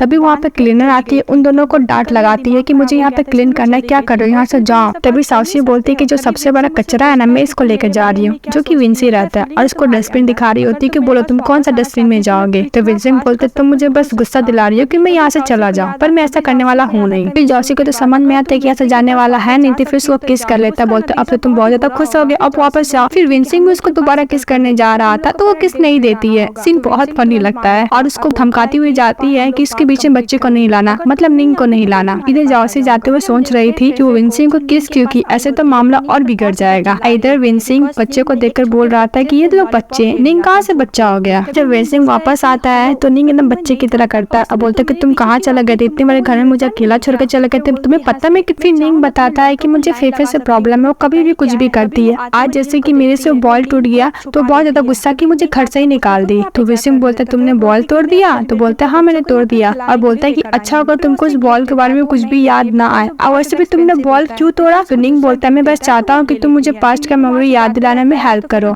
तो विंसिंग बोलते तुम अपना हेल्प खुद कर लो। फिर हम देखते हैं निंग जब सोया हुआ था तो वो फेफे पे गुस्सा कर रहा था बिकॉज उसने बॉल टूट गया था उसका गलती की वजह से फेफे का। जब फेफे उसको बहुत सारा बॉल ला कर देती हो तो नहीं लेता है। फिर एक बॉक्स दिखाई देता है, जैसे ही निंग वो बॉक्स खोलने जाता है उसका सपना टूट जाता है। फिर वो सोने की कोशिश करता है, उसको नींद नहीं आता है। फिर वो जाके विंसिंग के साथ सोने लगता है। तो विंसिंग बोलते तुम बेड पे क्या कर रहे हो, उसको वहाँ से भगा देता है। और मिसेस सू ये भी साउची से बोलती है क्या विंसिंग हम लोग के साथ काम करना चाहता है। जब नेक्स्ट मॉर्निंग साउची ये बात विंसिंग को बताती है तो बोलता है कि हम दोनों किस्मत में कभी हो ही नहीं सकता साथ में काम करना इस सू के साथ। विंसिंग साउची से पूछता है कि मैं ज्यादा बेटर बॉस कौन है, मैं या मैं मिस सू। साउची बोलती है मिस सू, ऑफ कोर्स मैं उनके साथ बाथरूम जा सकती हूँ, शॉपिंग पे जा सकती हूँ, स्पा पे जा सकती हूँ, और वैसे भी मुझे पीरियड्स आने पर पैड भी देते हैं वो। तभी साउची को पीरियड आ जाता है तो विंसिंग को बोलता है तुम्हें मैं जो भी बोली तुम्हें पता है पैड के बारे में। तभी विंसिंग बोलता है मुझे कैसे पता होगा। तभी विंसिंग एक कंडीशन पर उसको हेल्प करने के लिए मानता है, वो पूछता है कि मैं ज्यादा बेटर या फिर मिस सू। साउची तो विंसिंग का नाम लेती है तो सुनकर खुश हो जाता है, उसके लिए पैड लेने जाता है लेकिन एडल्ट डायपर लेके आ जाता है। तभी साउची उसको डांट लगा रही होती है कि तुम इतना सा टाइम एडल्ट डायपर लेकर आए। और साउची ये भी बोलती कि मैं ही पागल थी जो तुम्हें ये काम करने के लिए बोली। और जैसे ही जाती रहती है कुछ याद आता है फिर बैठ जाती है। तो विंसिंग बोलता है यहाँ से वैसे भी बाथरूम बहुत दूर है, मैं तुम्हें हेल्प कर सकता हूँ। तो साउची सोचती है कैसे हेल्प करेगा, फिर अपना ब्लेजर को बांधता है, उसको गोद में उठाकर लेकर जाता है। इसके बाद हम देखते साउची विंसिंग से बोल रही होती है कि मेरा घर बहुत दूर है इसलिए मैं तुम्हारे घर जाऊंगी। तभी विंसिंग अपने असिस्टेंट को कॉल करता है, बोलता है कि वहाँ से डॉग को हटा देने के लिए, यानी कि निंग को दूसरी जगह शिफ्ट करने के लिए। फिर हम देखते हैं विंसिंग का असिस्टेंट जो वेन रहता है वो निंग को बता रहा होता है कि तुम्हें दूसरे कहीं और शिफ्ट करना होगा। तो निंग उसको बोल रहा होता है कि तुम्हारा जो बॉस है उसने ही कहा था मुझे यहाँ पे रहने के लिए, मैं यहाँ से नहीं जाने वाला। जो निंग रहता है विसिंग का असिस्टेंट के कारण बैठ के जा रहा होता है। तो निंग बोलता है कि मैं तुम्हारा बॉस से बुरा आदमी आज तक नहीं देखा। तो वेन बोलता है कि वो ऐसा वैसा लड़की नहीं है, उसके लाइफ में बहुत इंपॉर्टेंट रखती है वो लड़की, और वैसे ही विसिंग अपने से ज्यादा इंपॉर्टेंट उसको देता है। और फिर असिस्टेंट पूछता है कि वो क्या तुम्हारे लाइफ में कोई लड़की नहीं है। तभी निंग फेफे का पोस्टर देखता है और फिर बोलता है नहीं है। इधर फेफे को देख रहे होते, भगवान से बोल रही होती कि भगवान देखिए मेरा करियर तो वैसे ही बर्बाद चल रहा है, लव लाइफ तो बना दीजिए। वैसे भी जितना भी शेड्यूल था शूटिंग का सब कैंसिल हो गया है। तभी उसको निंग का मैसेज आता है कि तुम अगर फोन पिकअप नहीं की तो मैं अभी तुम्हारे घर आ जाऊंगा। तभी नेक्स्ट सीन में देखते हैं तो निंग बोलता है फेफे को तुम भी खाओ, शर्मा नहीं, खाओ खाओ खाओ। तो फेफे बोलती तुम्हें तो पता ही कि मैं सेलिब्रिटी हूँ, अब मुझे अपना वेट मेंटेन करना पड़ता है। और फेफे यही बोलती कि तुम जब चाहो मुंह उठाकर चले आते, तुम्हें पता नहीं है कि तुम्हारा घर नहीं है, और वैसे भी तुमने मेरा बाउल तोड़ा था, शुक्र मनाओ कि मैं तुम्हें कुछ नहीं बोल रही हूँ। तो निंग फेफे को बताता है कि तुम्हारा जो शेड्यूल है शूटिंग का कैंसिल हो चुका है, तुम छोटा मोटा एक्टिंग करती हो, बस घर में पड़ी रहती हो। फिर फेफे गुस्सा का खाना खाने लगी। इधर हम देखते हैं जाओसी कपड़े पहनकर आई थी जो विंसिंग ने बहुत पहले उसके लिए लाया था। तो बोलती जाओसी बोलती कि ये कपड़े तुमने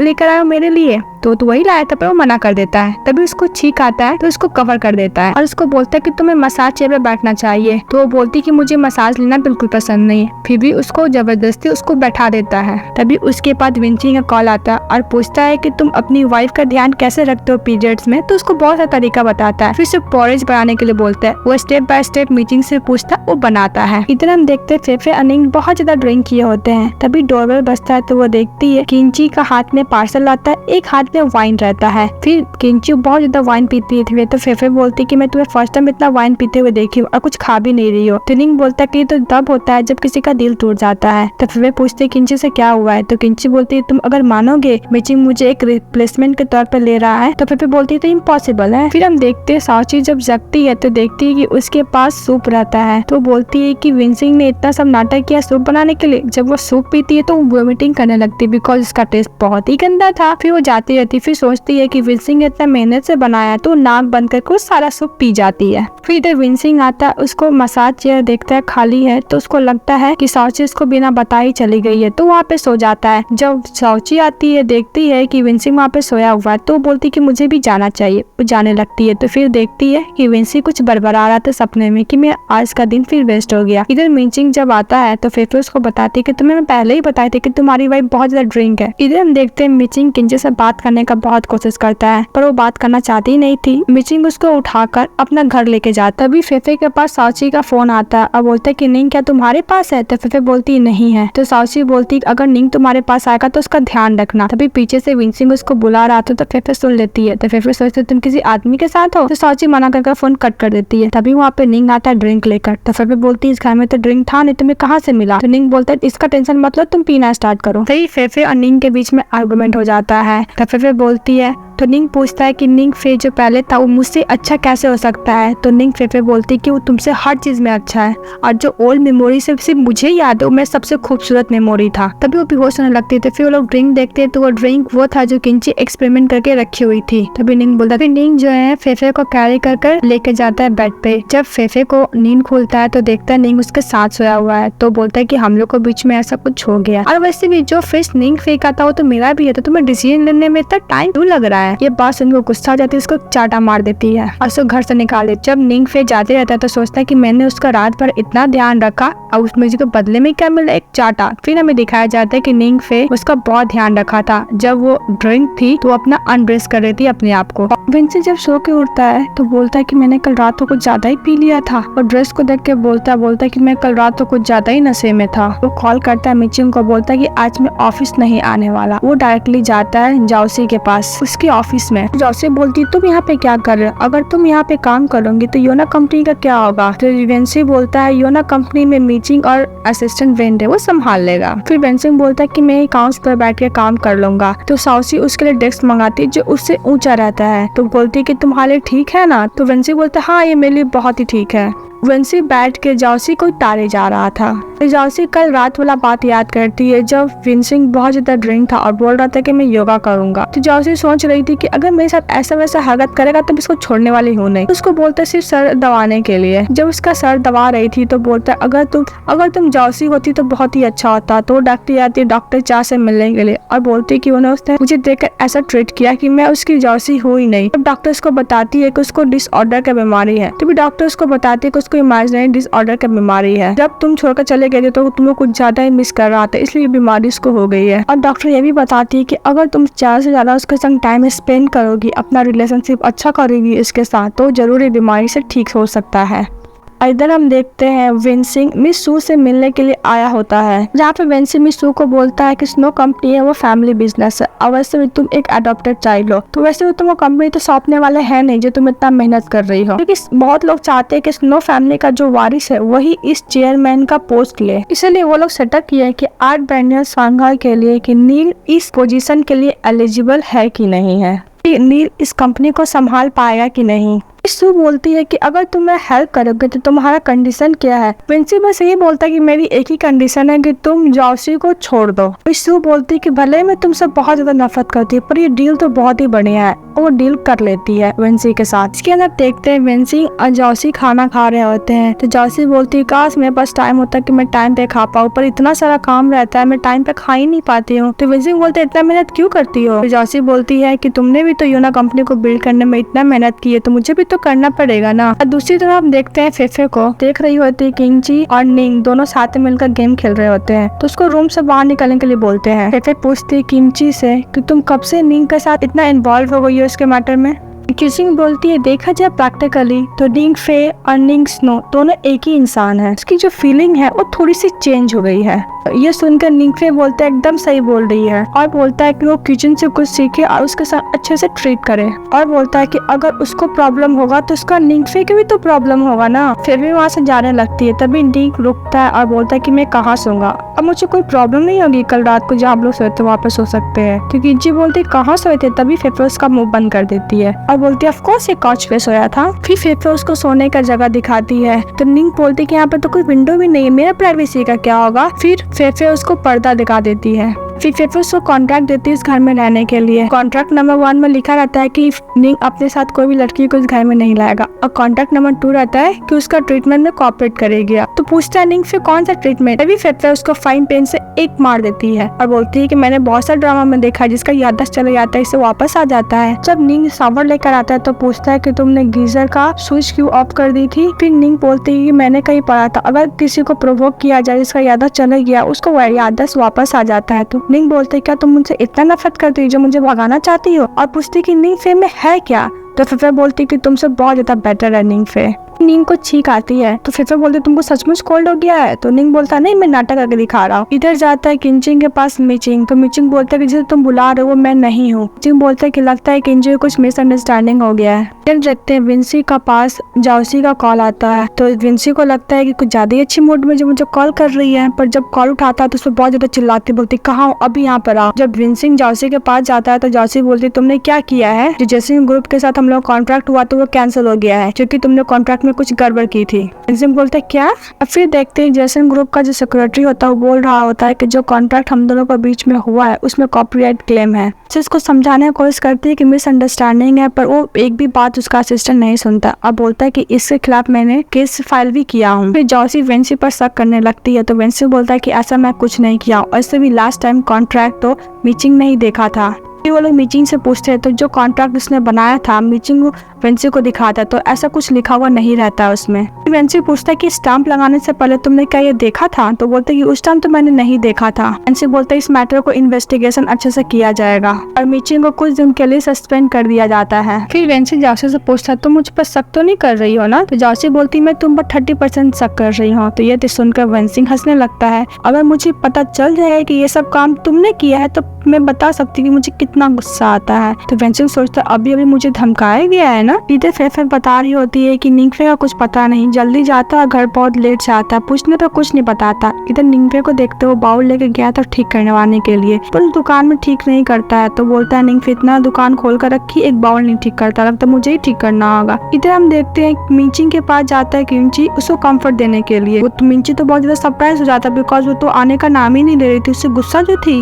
चिंग बोलते तुम मुझे इसी तरह कंफर्ट करोगी, फिर उसको बेड पे धक्का देती है और जो सुआसी और फेफे ने सिखाया था सब कुछ वैसा ही करती है। उन दोनों का रोमांस चालू हो जाता है। इधर हम देखते हैं जाओसी नील को आर्ट बेनियल के लिए सॉरी बोलती है। तो नील बोलता है मुझे कुछ पता ही था कि ऐसा ही होगा। फिर मिस सू और वेंसी का फोटो दिखाता है। तो जाओसी बोलते है कि मिस सू ने आर्ट बेनियल का एग्जीबिशन खराब किया है। तो नील बोलता है हाँ, क्योंकि मिस सू अडॉप्टेड चाइल्ड है और सभी लोग ये चाहते हैं कि जो स्नो ग्रुप का वारिस है उसको मिले संघाई ग्रुप, जो कि मैं हूँ। जाओसी डायरेक्टली जाती है वेंसी के पास और पूछती है कि तुम मिस सू से क्यों मिले थे, मुझे रीजन चाहिए। तो वेंसी बोलता है हाँ मैं मिला था, पर तुम्हें कैसे पता, बहुत पूछती है वेंसी। तो वेंसी उसको बता ही देता है मैं तुम्हारी वजह से मिला था, मैं चाहता था कि तुम यूना ग्रुप में वापस आ जाओ। जाओसी बोलती तुम्हें पता है कि मैं तुम्हारे पास क्यों नहीं आती हूँ, बिकॉज तुम मेरा लाइफ का डिसीजन लेते हो, तुम मेरे लाइफ में इंटरफेयर करते हो, मुझे तुम्हारा प्रोटेक्शन नहीं चाहिए, मैं अपने आप को सब कुछ हैंडल कर सकती हूँ। तो वेंसी प्रॉमिस करता है कि तुम मेरे पास वापस आ जाओ, मैं तुम्हें कभी भी लाइफ में इंटरफेयर नहीं करूंगा, तुम जो डिसीजन लोगी मैं उसको हमेशा फॉलो करूंगा। तो जाओसी बोलती तुम मिस सू से मिले। वेंसी बोलता है कि हाँ मैं मिस सू को हेल्प कर रहा था आर्ट बेनियल को खराब करने के लिए। जब मुझे पता चला कि आर्ट बेनियल तुम्हारे लिए बहुत इंपॉर्टेंट है तो मैंने ऐसा करना छोड़ दिया, मैं सू को हेल्प करना छोड़ दिया। तो जाओसी बोलती है कि तुम ये सब करके मुझे अपने आप से ही दूर कर रहे हो, ऐसा क्यों करते हो तुम। तभी वहाँ पर वेन आता है उसका असिस्टेंट और बोलता है कि जेसन ग्रुप ने कॉम्पनसेशन मांगा है। ये सुनकर तो जाओसी और गुस्सा जाती है। फिर वेंसिंग बोलता है कि वेंसिंग ग्रुप का जो सीईओ है उसको मैं फेस टू फेस बात करना चाहता हूँ, खोजो कहाँ पे है वो। जब वो लोग जाते हैं जेसन ग्रुप का सीईओ से मिलने के लिए तो जेसन ग्रुप का जो असिस्टेंट होता है उन लोग को मिलने नहीं देता है। फिर वेंसिंग जाओसी को समझा रहा होता है कि इतना टेंशन ना लो, हम लोग जाओसी ग्रुप को मिलने का कोई ना कोई तरीका निकाल ही लेंगे। तभी जाओसी बोलती है कार रोकने के लिए वेन को। कार रुकता है, फिर अपना लगेज उतारती है। तो वेंसिंग बोलता है तुम कहाँ जाओगी। तो जाओसी बोलती है तुमसे मतलब। तो वेंसिंग बोलता है ठीक है मैं वो नहीं करूंगा दोबारा, और वैसे भी जगह तो देखो, मैं तुम्हें कोई होटल में छोड़ दूंगा। तभी वहाँ पे जेंगसो आता है और उसको लेकर वहाँ से होटल जाता है। अभी वहाँ का रिसेप्शनिस्ट बोलती है कि ऑलरेडी रूम किसी ने बुक कर लिया है। तभी वहाँ पर आता है वेंसिंग बोलता है कि मैंने रूम बुक कर लिया, अगर तुम चाहती तो मैं तुम्हारे साथ रह सकता हूँ। जब जाओसी रूम में जाती तो रूम पर अंधेरा था। तभी वेंसिंग लाइटर चलाता है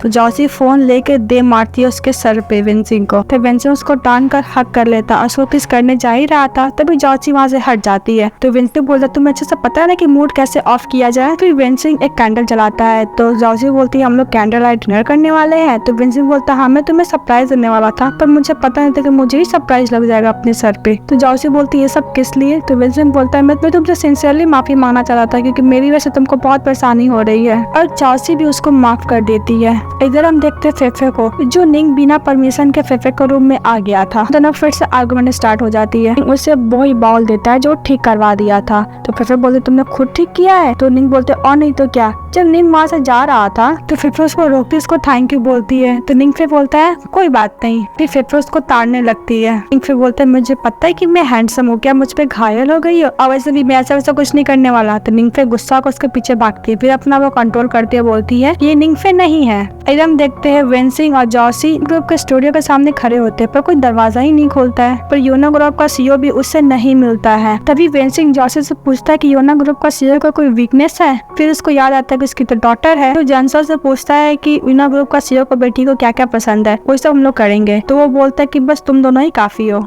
इधर जेंगसो वो लोग को बताता है कि तुम्हारे बारे में यूसा सब कुछ जानती है कि वो लोग कब मिले, कब प्यार हुआ। तो जाओसी बोलती है इसके बाद तो मैं उसे नहीं मिलना चाहती, मैं उसका यूज नहीं करना चाहती। तो फिर वेंसिंग पूछता है तुम कैसे मिलोगी उससे। तो जाओसी बोलती मैं उनको पूरा सिंसियरली दिखाऊंगी कि मैं सॉरी हूँ। फिर हम देखते हैं जाओसी योना ग्रुप का स्टूडियो को बाहर खड़ी रहती है कड़ी धूप में। तुम बोलो जाओसी की यहाँ से जाने के लिए। तो उसका असिस्टेंट बोलता है कि मैंने बोला था पर वो गिव अप नहीं कर रही है। इधर कड़ी धूप में खड़ी थी जाओसी। तभी वेंसिंग उसके लिए टॉवल और बॉटल लेकर आता है और छाता भी। फिर उसको टूल देता है, उसको बैठाता है, फिर उसको फैन देता है। तो जाओसी बोली तुम तो पूरा तैयारी के साथ आए हो। तो वेंसिंग बोलता मुझे करना ही पड़ा बिकॉज मैं तुम्हारा बॉयफ्रेंड जो हूँ। तो रसन ग्रुप का सीईओ कार से देखता है और बोलता है जॉसी को वहाँ से जाने के लिए। वो जाने लगता है, तभी जॉसी उसको कार के पीछे भागती रहती है और फिर गिर जाती है। रसन ग्रुप का कार तो रोकता है, फिर वो देखता है कि विंसेंट उसको उठा रहा है, तो फिर वहाँ से वो चले जाता है। चोट लग जाता है जिससे विंसेंट उससे बहुत ज्यादा गुस्सा करता है, बोलता है कि तुम अपना ध्यान नहीं रख सकती हो, काम के बीच में तुम क्या अपना हेल्थ का भी खराब कर लोगी। फिर उसको गोद में उठाकर लेकर जाता है और जहाँ पे उसको चोट लगाता है वहाँ पे मलहम पट्टी करता है। फिर वहाँ से जाने लगता है तो जॉसी पूछते कहाँ जा रही हो, तो विंसेंट बोलता है जो तुम्हारा अधूरा काम है मैं वो करने जा रहा हूँ। फिर देखते किंची आती फेफे का पास, उसको बोलते कि मुझे ऐसा कुछ रेडी कर दो, पहले की तरह प्यार करने लगे। तो किंची को ब्यूटीफुल ड्रेस पहन के आती पर वो चल नहीं पा रही थी हील पे,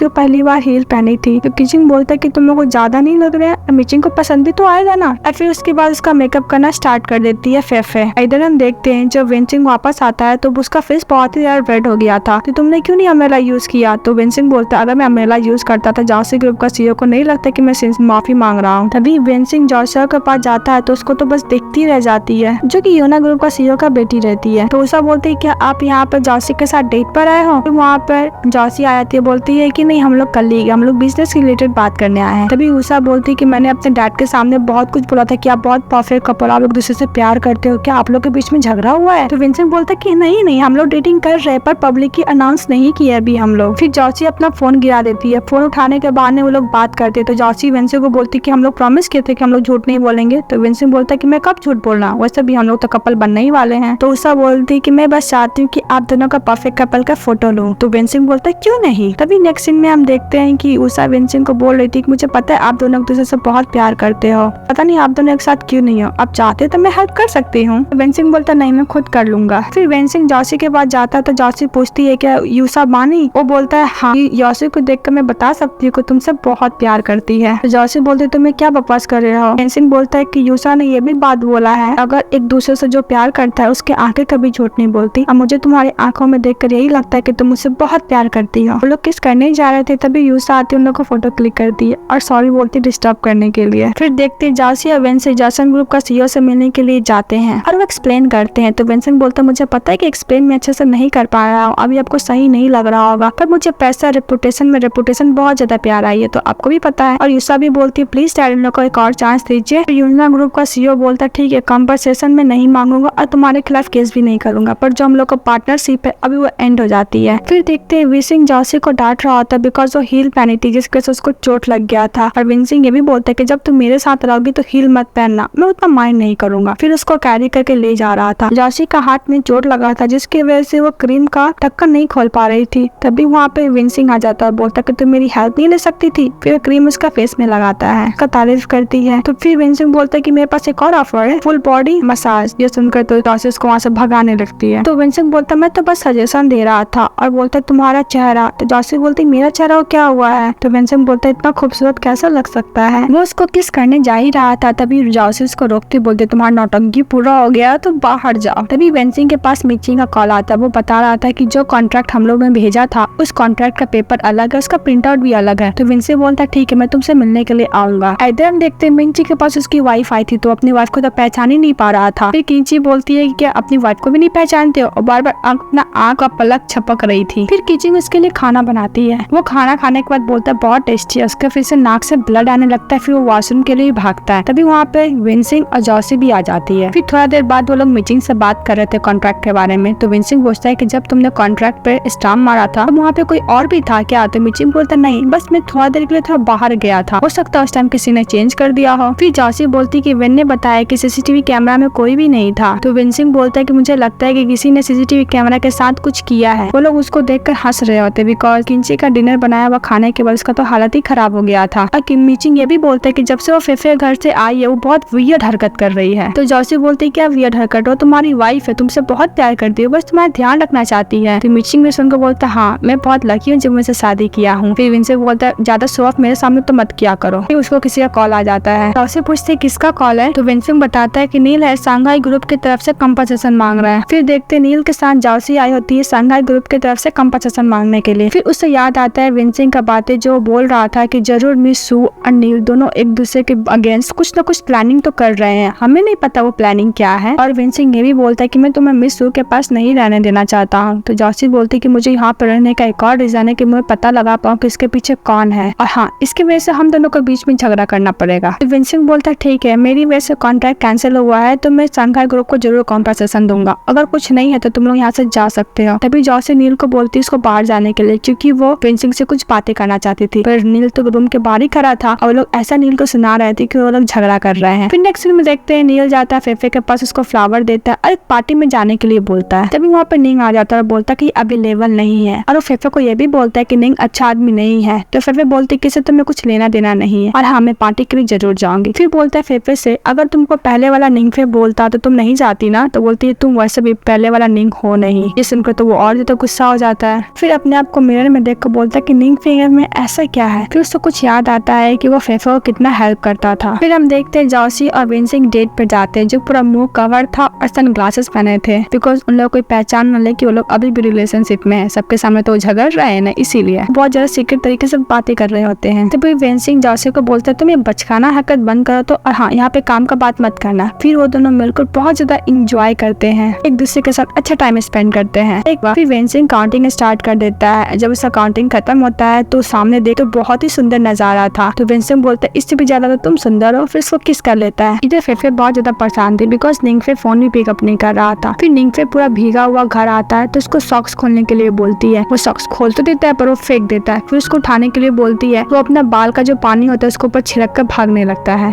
फिर वो अपने आप को मिरर में देख कर बोलता है कि मैं हूँ कौन। फिर वो साइकियाट्रिस्ट डॉक्टर के पास जाता है कि उसका फुल ऑफ मेमोरी फेफे से भरा हुआ था। तो डॉक्टर से पूछता है कि मेरा पूरा मेमोरी उसी से क्यों भरा हुआ है। उसकी डॉक्टर बताती है क्योंकि तुम फेफे से प्यार करते थे बहुत ही ज्यादा। तो नीम फेफ बोलता है कैसे मैं प्यार कर सकता हूँ, उसका तो हमेशा टेम्पर हाई रहता है, वो हमेशा मेरे पे चिल्लाती रहती है। डॉक्टर बोलती है कि तुम्हारा पूरा मेमोरी फेफे से भरा हुआ था, जब सवाल का जवाब तो तुम्हें ही पता होगा। और उसको डॉक्टर बोलती है क्या तुम मेमोरी याद नहीं करना चाहते हो पास्ट वाला। तो निंग फेफे बोलता है पास्ट में रखा ही क्या, वैसे भी मैं इतना स्ट्रॉन्ग नहीं था जो मैं किसी को बचा पाऊँ, पर अब मैं स्ट्रॉन्ग हूँ। डॉक्टर बोलता है तुम ऐसा प्रिटेंड करते हो पर तुम उतना स्ट्रॉन्ग हो नहीं। तो निंग फेफे बोलता है आज का नॉलेज बहुत हो गया, मैं जा रहा हूँ। और जाते जाते वो ये भी बोलता है कि इसके बारे में किसी को ना पता है। मिंजी के पास किंची आती है और उसका वीडियो देख कर बोलती है कि तो किसी ने वीडियो एडिट किया गया है। तो मिचिंग बोलता है मैं कब से देख रहा हूँ, मुझे नहीं पता चला, पर तुम्हें तुरंत पता चल गया। और फिर मिचिंग को ऐसा लगता है कि उसकी वाइफ उसके लिए चेंज हो रही है। तो उसके पास जाता बोलता है कि तुम प्लीज मेरे लिए चेंज मत हो, और फिर उसको उठा कर लेके चले जाता है रूम में। फिर वेंसी के पास उसका असिस्टेंट वेन जाता है, उस आदमी का फोटो दिखाता है और बोलता है कि इसने ये काम किया है और ये स्नो ग्रुप में पहले काम करता था। तो वेंसी बोलता है मुझे पहले से ही पता था कि इन लोग का ही काम है, बस मुझे ये जानना है कि इसे ऑर्डर कौन दिया था, नील या मिस्सू, जा पता करो। तभी वो साउसी को कॉल करता है, बोलता है कि मेरे घर अनाज मिलने के लिए मेरे पास तुम्हारे लिए सरप्राइज है। फिर हम देखते हैं जॉसी वेंसिन से मिलने के लिए आई होती है और उससे पूछते कि तुम मुझे क्या बताने वाले थे। वेंसिन से कुछ बताने जा ही रहा था, तभी उसको पेट से आवाज आता है। तो जॉसी को समझ में आ जाता है कि उसने कुछ खाया नहीं, उसको भूख लगा है। तो जॉसी बोलती क्यों, मैं खाना बना लेती हूँ। जब फिर वो लोग खाना खाते रहते तो जॉसी पूछते है कि इसके पीछे कौन है। जो आदमी ने कॉन्ट्रैक्ट चेंज किया वो पहले स्नो कंपनी में काम किया करता था। तो जॉसी बोलती मुझे पता ही था, ये सब के पीछे स्नो वाले ही होंगे। तो जॉसी पूछते है किसने ऑर्डर दिया है, नील या मिस सू ने। तो वेंसिंग बोलता है कि 3 साल पहले ये आदमी काम करता था स्नो कंपनी में, तो मेरे ख्याल से मिस सू ने। तो फिर जॉसी उसको बताती है कि मैं पुराने कंपनी में काम करने जा रही हूँ, या कि मिस सू ने, मैं उस पर नजर रख सकती हूँ कि वो क्या करेंगी। तो उसको बोलता है को ध्यान रखना। तो बोलते हाँ हाँ मुझे पता है। फिर हम देखते हैं वेंसिंग जॉसी के पास आता है और बोलता है कि मैंने एक मूवी निकाली, कि हम लोग मूवी देख सकते हैं। तो फिर वो लोग बैठ के मूवी देखते हैं। तभी वेंसिंग बोलता है कि मुझे ठंड लग रही है। तो जॉसी बोलते ठीक है मैं तुम्हारे लिए एक्स्ट्रा ब्लैंकेट लेकर आती हूँ। तो वेंसिंग उसको पकड़ लेता, बोलता है कि तुम ऐसे ही रहो, मुझे ब्लैंकेट का जरूरत नहीं है। जॉसी ऐसे ही रहती है। फिर कुछ देर बाद उसको कान पकड़ लेती है। तो जॉसी बोलती है कि मैंने तुम्हें पहले ही कहा था ना कि ऐसा वैसा हरकत मत करना। फिर वेंसिंग बोलता है कि मेरा कान बहुत ज्यादा दर्द कर रहा है, क्या तुम उसके ऊपर कुछ करोगी नहीं। फिर जॉसी उसको कान के ऊपर फूंक मारती है। फिर उन दोनों का तो रोमांस चालू ही हो जाता है। इसके बाद फिर देखते हैं मिस सू जॉसी को बता रही होती है कि घर जाओ अच्छे से रेडी होकर आना, वैसे भी आज हम लोग को पार्टी में जाना है, और हाँ और वो बदमाश इंसान जरूर होगा। तो सोचती है कौन सा बदमाश आदमी। फिर वो लोग पार्टी में जाते हैं जहाँ पे फेफे जॉसी से मिलती है। जहाँ पे फेफे को जॉसी से यह पता चलता है कि नील स्नो फैमिली का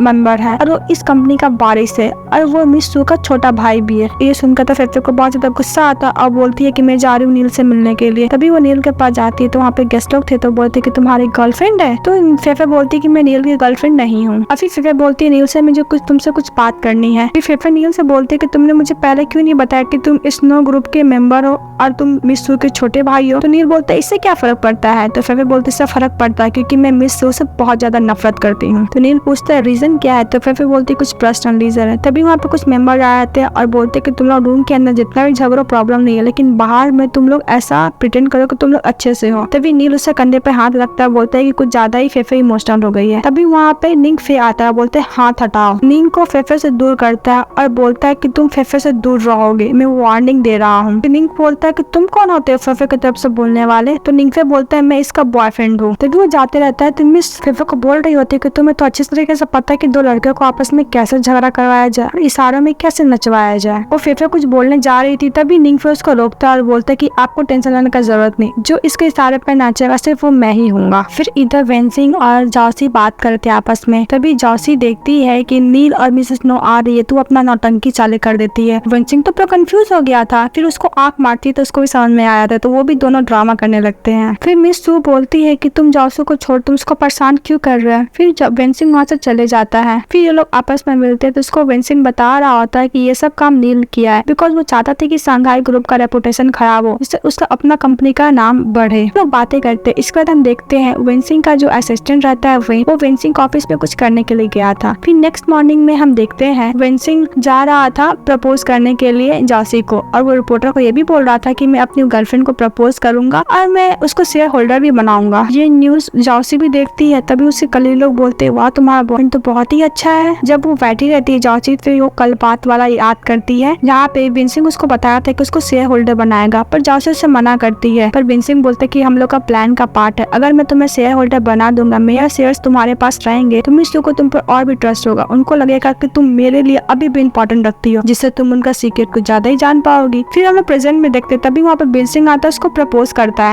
करता है। तभी जॉसी उसको मना करती है, वहाँ से भागने लगती है। तभी वेंसिंग रिपोर्टर लोग को बोलता है कि उसको टाइम दे सोचने के लिए। तभी जॉसी के पास मिस सू का कॉल आता है और उसको मिलने के लिए बुलाती है। इधर मिस सू बोल रही थी जॉसी को कि तुमने प्रपोजल नहीं मानना है तो ठीक है, पर तुम शेयर को तो मना मत करो। तो जॉसी बोलती थी तुम चाहती हो कि मैं स्नो कंपनी को छोड़कर यूना कंपनी में जाऊँ, क्योंकि उसकी मैं शेयर होल्डर बन जाऊंगी ना। तो मिस सू बोलती हाँ मैं यही चाहती हूँ, पर उसका एक कंडीशन है, तुम मुझे 10% यूना कंपनी का शेयर दोगी और मैं तुम्हें स्नो कंपनी का 10% शेयर दूंगा। तो कैसा रहा डील, जिससे मिस सू दोनों कंपनी का शेयर होल्डर बन जाएगी। जॉसी इसको थैंक यू बोलती सब बिलीव करने के लिए। जॉसी सोच रही थी कि जो वेंसिंग ने बोला था एकदम सही था, मिस सू वाकई बहुत तेज है। आइए बात जाकर जॉसी वेंसिंग को बताती है कि मिस यूना वो पहले से ही चाहती थी यूना कंपनी से काम करने के लिए। तो वेंसिंग बोलता है कि अगर वो मेरा कंपनी का रेपुटेशन खराब करने में उसका हाथ नहीं है तो उसको साथ काम करने में प्रॉब्लम नहीं होगा। तो जॉसी बोलती ये तो ठीक है, पर तुमने जो प्रपोजल को बोला है इससे मेरे को बहुत प्रॉब्लम हुआ। वेंसिंग बोलता है कि प्रपोजल ये हम लोग का प्लान का हिस्सा था, पर मैं वाकई तुमसे शादी करना चाहता हूँ। तो जॉसी डायरेक्टली मना कर देती है। इधर हम देखते हैं फेफे जॉसी से पार्टी मांग रही होती है, बिकॉज वो शेयर होल्डर जो बन गई थी। वहाँ पे निंग आता है और उसको हेलो हाय भी नहीं बोलता, उसके पास से चले जाता है। तभी फेफे उसको रोकती है, बोलती है तुम किसी को हाय भी नहीं बोले। तभी निंग फिर रुकता है, उसको हाय बोलता है, फिर चले जाता है। तो उसकी फ्रेंड लोग पूछते कि कब से ये इतना आज्ञाकारी हो गया है। तो निंग फिर बोलती जब से पार्टी से पता नहीं क्या हो गया, हर बात मेरा मान रहा है। फिर देखते हैं वेंसिंग मीटिंग बनाता है। तभी शेयर होल्डर्स को बता रहे होते हैं जो शेयर का रेशियो वो चेंज हो गए होते हैं और सबसे ज्यादा शेयर वेन के पास होते हैं। को तो बिलीव नहीं होता है, फिर भी शेयर होल्डर्स को समझा रहे होते हैं ज्यादा शेयर वेन के पास है। फिर हमें फ्लैशबैक में दिखाया जाता है कि वेन गया था मीटिंग के पास और उसे वेंसिंग का नाम लेकर उस डॉक्यूमेंट में साइन कर लिया था। वो पढ़ा भी नहीं, साइन कर दिया था। अपना सारा शेयर वेन की इधर ट्रांसफर कर दिया था। जितने भी शेयर होल्डर होते हैं सब वेन को चूज करते हैं चेयरमैन नेक्स्ट बनने के लिए। वो वेंसिंग को धोखा देने के बाद भी उससे हैंडशेक करने के लिए जाता है, जिससे वेंसिंग उसको एक चाटा मारता है। फिर देखते हैं वेन नील के साथ रहता है डिनर में और नील बोल रहा होता है कि मुझे बिल्कुल भी ट्रस्ट नहीं था कि तुम वेंसिंग को धोखा दो देगे। अभी वेन बोलता है कि अभी खुशी नहीं मनाना है, बिकॉज जॉसी के पास 25% शेयर है। तो नील बोलता है 25 नहीं 15%, वैसे भी 10% उसने मेरी सिस्टर मिस सू को दे दिया है। फिर नील बोलता है क्या वो दोनों मिलकर क्या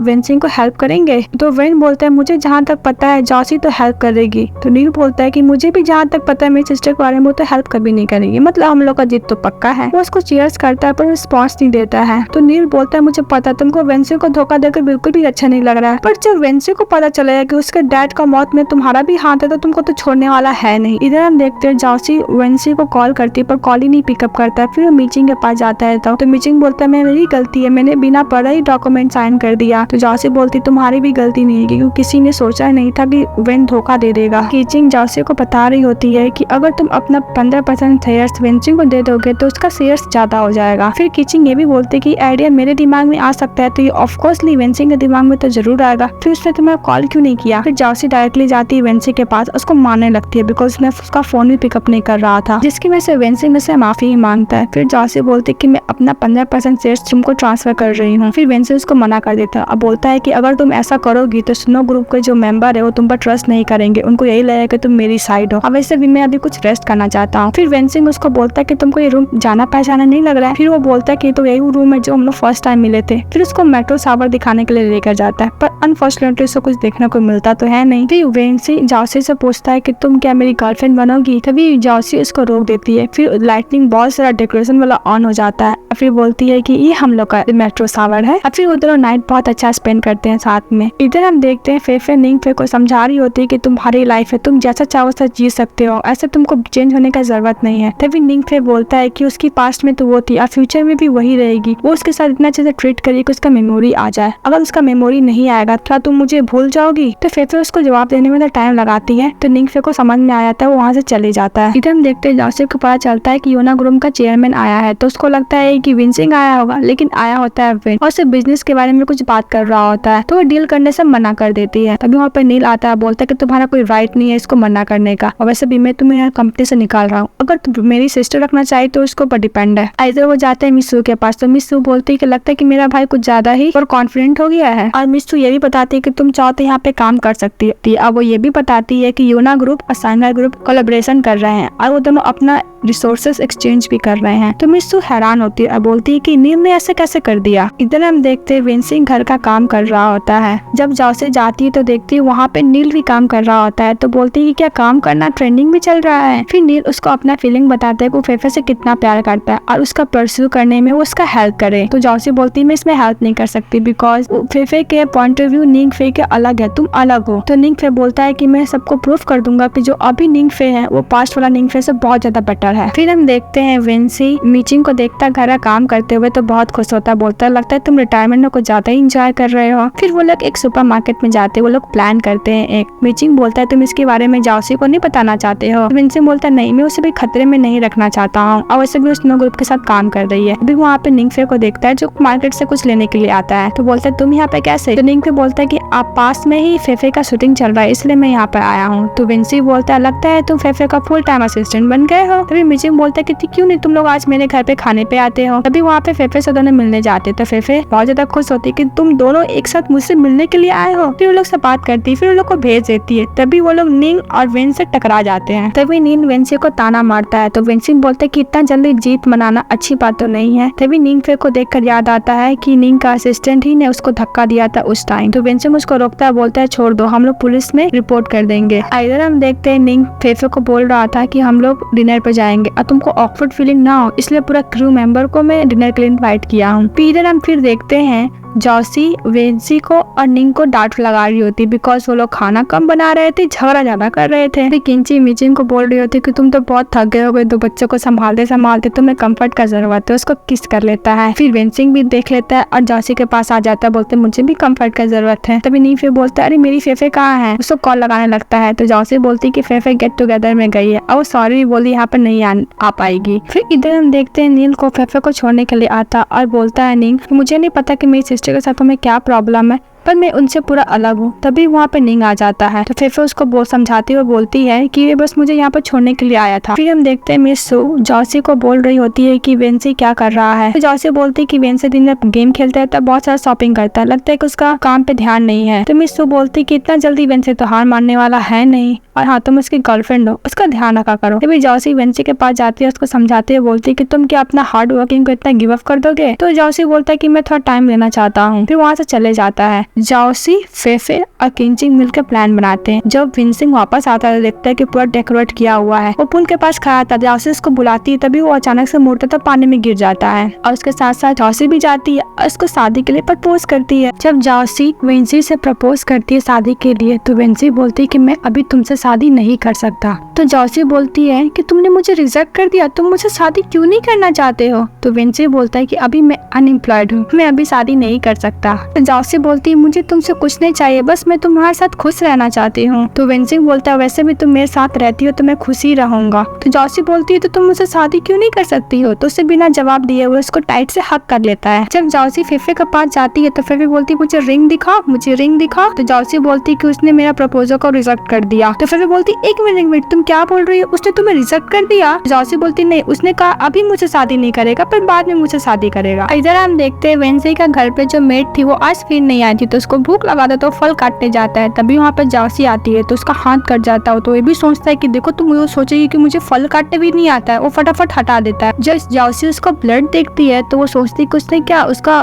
चेयरमैन का पोजीशन चले गया तो वो डिप्रेशन में जाकर सुसाइड तो नहीं कर रहा है। फिर जॉसी के साथ सभी मिलकर प्लान करते कि विंसिंग को डिप्रेशन से निकाला जाए। फिर सभी मिलकर विंसिंग के घर चले जाते हैं और उसके साथ खाना खाते, बहुत अच्छा टाइम स्पेंड करते और गेम भी खेलते हैं। जब विंसी और किंची बातें कर रहे थे तभी विंसी को बहुत ज्यादा वोमिटिंग आ रही थी तो वहाँ से चली गई। तो जॉसी विंसिंग को बोलता कि तुमने उसे ऐसा क्या बोल दिया, इसको बार बार वोमिटिंग ही आया जा रहा है। तो विंसिंग बोलते मैंने ऐसा कुछ नहीं कहा। फिर सभी लोग मिलकर मीचिंग को कांग्रेट्स कहते हैं बिकॉज वो पापा बनने वाला था। जो प्रेगनेंसी और जब टेस्ट रिजल्ट पॉजिटिव आते हैं तो सब लोग बहुत ज्यादा खुश होते हैं। जब विंसिंग जॉसी के छोड़ने जा रहा था घर तो विंसिंग बोलता है कि मुझे तुम्हारे साथ टाइम स्पेंड करना बहुत ही अच्छा लगता है। तो जॉसी बोलती इसलिए तुमने मेरा प्रपोजल को रिजेक्ट कर दिया ना, जिससे विंसिंग कुछ नहीं बोलता और सोचता है कि जॉसी इतना वियर्ड हरकत क्यों कर रही है। फिर हमें फ्लैशबैक में दिखाया जाता है वो सोचते रहता है जब वो साउची को नाइफ के साथ देखा था और ब्रेकफास्ट टाइम भी वैसा कर रही थी तो उसको वो यही सोच रही है कि मेरा चेयरमैन का पोजीशन चले गया है इसलिए मैं कुछ ऐसा वैसा हरकत करूंगा। तभी जॉसी उससे पूछती है कि तुमको आज मजा आया ना, टाइम अच्छा स्पेंड किए ना। तभी विंसी बोलता है हाँ साथ में तो बहुत अच्छा लगा पर तुम तो अभी जा रही हो ना। तो साउची बोलती है कि अगर मैं तुम्हारे साथ टाइम स्पेंड करूंगी, तुम्हारे साथ रहूंगी तो तुमको अच्छा लगेगा ना। तो विंसी बोलता ऑफ कोर्सली मुझे तुम्हारे साथ बहुत ज्यादा खुशी होगी। तो डिसाइड करती है कि वो विंसी के घर पे रहेगी। तभी वो घर जाती है और फेफे के घर से सारा सामान लेकर वो जा रही थी। तो फेफे बहुत ज्यादा इमोशनल हो रही थी क्योंकि जॉसी डिसाइड की थी कि वो विंसी के साथ उसे घर पे रहेगी। इधर निंग फेफे बोलता है कि मैं यहाँ पे नहीं सोऊंगा, मुझे बहुत ज्यादा ठंड लगती है, अगर मुझे ठंड लग जाएगी तो क्या होगा। फेफे तो उसको रूम देने के लिए डिसाइड नहीं कर रही थी पर वो बहुत ज्यादा कन्विंस करता है निंग फे तो वो मान जाती है उसको रूम देने के लिए। जब साउसी रूम में जाती है तो देखती है कि उसका पेंटिंग लगा हुआ है। तो विंसिंग बोलता है कि बहुत पहले मैंने तुम्हारे एग्जीबिशन से ये पेंटिंग खरीदा था। ये सुनकर बहुत ज्यादा इमोशनल हो जाती है और उसको विंसिंग को किस कर देती है और बोलती है कि मैं तुम्हारे साथ ही रही हूँ, कुछ ऐसा वैसा करने का सोचना मत, ठीक है। तो वहाँ से चले जाता है। फिर नेक्स्ट मॉर्निंग वो पूल में आराम कराता है विंसिंग। तभी वहाँ पे साउची का कॉल आता है तो साउची को बोलता है कि तुम्हारे पास अभी टाइम आया है कॉल करने का मेरे को। जॉसी बोलती कि मैं बहुत ज्यादा बिजी थी। और फिर पूछती तुमने खाना खाया। तो विंसिंग तो झूठ बोलता है कि मैंने नहीं खाया पर वो तो खाना खा ही रहा था। फिर जॉसी मीचिंग को कॉल करती है और वो विंसिंग को कंपनी देने के लिए बोलती है। जब मीचिंग उसके घर जाता है तो विंसिंग उसको खाना बनाने के लिए बोलता है। वो खाना बनाता है तो विंसिंग बोलता है मुझे पता नहीं था तुम इतना सारा डिश बना लेती हो। विंसिंग ये बात बताने के लिए साउची को कॉल करता है पर साउची तो बहुत ज्यादा मीटिंग में बिजी थी तो फोन कट कर देती है, जिससे विंसिंग गुस्सा हो जाता है और बोलता है कि तुम बस मीटिंग ही अटेंड करो। इधर हम देखते हैं फेफे और निंग मिलकर दोनों बहुत ज्यादा ड्रिंक करते हैं। फिर फेफे तो पेट्रोल हो जाती है ड्रिंक करके। वो निंगफे को बोलती है कि मैं पुराना वाला निंगफे को बहुत ज्यादा मिस कर रही हूँ। फिर निंगफे उसका हाथ पकड़ने की कोशिश करता तो हाथ झटक देती है। फिर उसको किस कर लेता है, फिर उसको धक्का दे देती है, फिर उसको हक करता है, फिर उसको किस करता है। फिर फेफे उसको धक्का दे देती है, उससे गिर जाता है, उसके सर पे चोट लग जाता है। फिर वो वहाँ से चले जाता है। जब वो वॉशरूम में जाता है तो उसको सर में दर्द हो रहा था तो वहीं पे बेहोश हो जाता है। तभी फेफे आती है उसको संभालती है। निंग फे बोलता है थैंक यू मेरा वेटिंग करने के लिए, मुझे सब कुछ याद आ गया है। ये सुनकर तो फेफे बहुत ज्यादा खुश हो जाती है और उसको किस कर लेती है। जब जॉसी घर आती है तो विंसिंग तो उससे गुस्सा था, खाने के लिए बुलाती है तो वो चेयर का उल्टा साइड बैठता है। ये हमको सीन बहुत ही ज्यादा फनी लगता है। फिर से कॉल आ जाता है तो विंसिंग और गुस्सा जाता है। वो ये भी जब वो बात करके वापस आती है तो बोलता है कि ये मैंने सूप बनाया है। वो टेस्ट करके देखती है तो देखती है विंसिंग रूम में गुस्सा कर बैठा हुआ था। तभी जॉसी डिसाइड करती है कि उसके साथ ही आज उस रूम में वो सोएगी। विंसिंग को तो अंदर ही अंदर खुशी तो हो रही थी पर उसको कुछ भी नहीं बोलता है। जॉसी उसको बहुत ट्राई करती है बात करने का पर तो कुछ बात ही नहीं कर रहा था। फिर वो भी गुस्सा कर सो जाती है। फिर देखते ही विंसिंग फ्लोर के सामने खड़ा है और उसे बोल रहा है मुझे माफ कर देना और वहाँ से कूद जाता है। जब अचानक से उठती है तो समझ में आता है कुछ सपना देख रही थी। ऐसी वो जगती तो देखती है विंसिंग वहाँ पे खड़ा है। फिर जल्दी जल्दी उसको टान के लाती है, बोलती कि तुम सुसाइड नहीं कर सकते। बोला नहीं मैं सुसाइड नहीं कर रहा, यहाँ पे मैं फ्रेश हवा लेने के लिए आया हूँ, वैसे भी फर्स्ट फ्लोर है कुछ नहीं होगा। बोले तुम बाहर की हवा ले रहे, चलो अंदर चलो। उसको अंदर लेके जाती है और वो रात भर नहीं सोती है। वो विंसिंग पे नजर रखती है कि कुछ ऐसा वैसा हरकत ना कर दे। वो जब उठता है तो डर जाता है। तभी विंसिंग उसको हक करता, बोलता कि तुम बहुत ज्यादा मेरे को लेकर टेंशन ले लियो, अब टेंशन मत लो, अब सो जाओ। वैसे भी मैं ऐसा वैसा हरकत नहीं करूंगा, मैं तुम्हारे साथ पूरा होना चाहता हूँ, तुम्हारे साथ लाइफ स्पेंड करना चाहता हूँ। ये सुनने के बाद जाओसी हंसने लगती है। नेक्स्ट मॉर्निंग में देखते हैं फेफे को यही लगता है कि निंगफे का ओल्ड मेमोरी जो है वापस आ गया है। तभी वो लोग मिलकर ब्रेकफास्ट बना रहे थे। तभी फेफे को पता चल जाता है कल रात को जो उन लोग के बीच में हुआ था, निंगफे सब कुछ भूल चुका है। वो बहुत ज्यादा शॉक्ड हो जाती है। और दूसरी तरफ देखते हैं वेंसी क्यूना ग्रुप का शायर शेयर खरीद रहा था। वो लोग कंपनी के रिलेटेड बात कर रहे थे।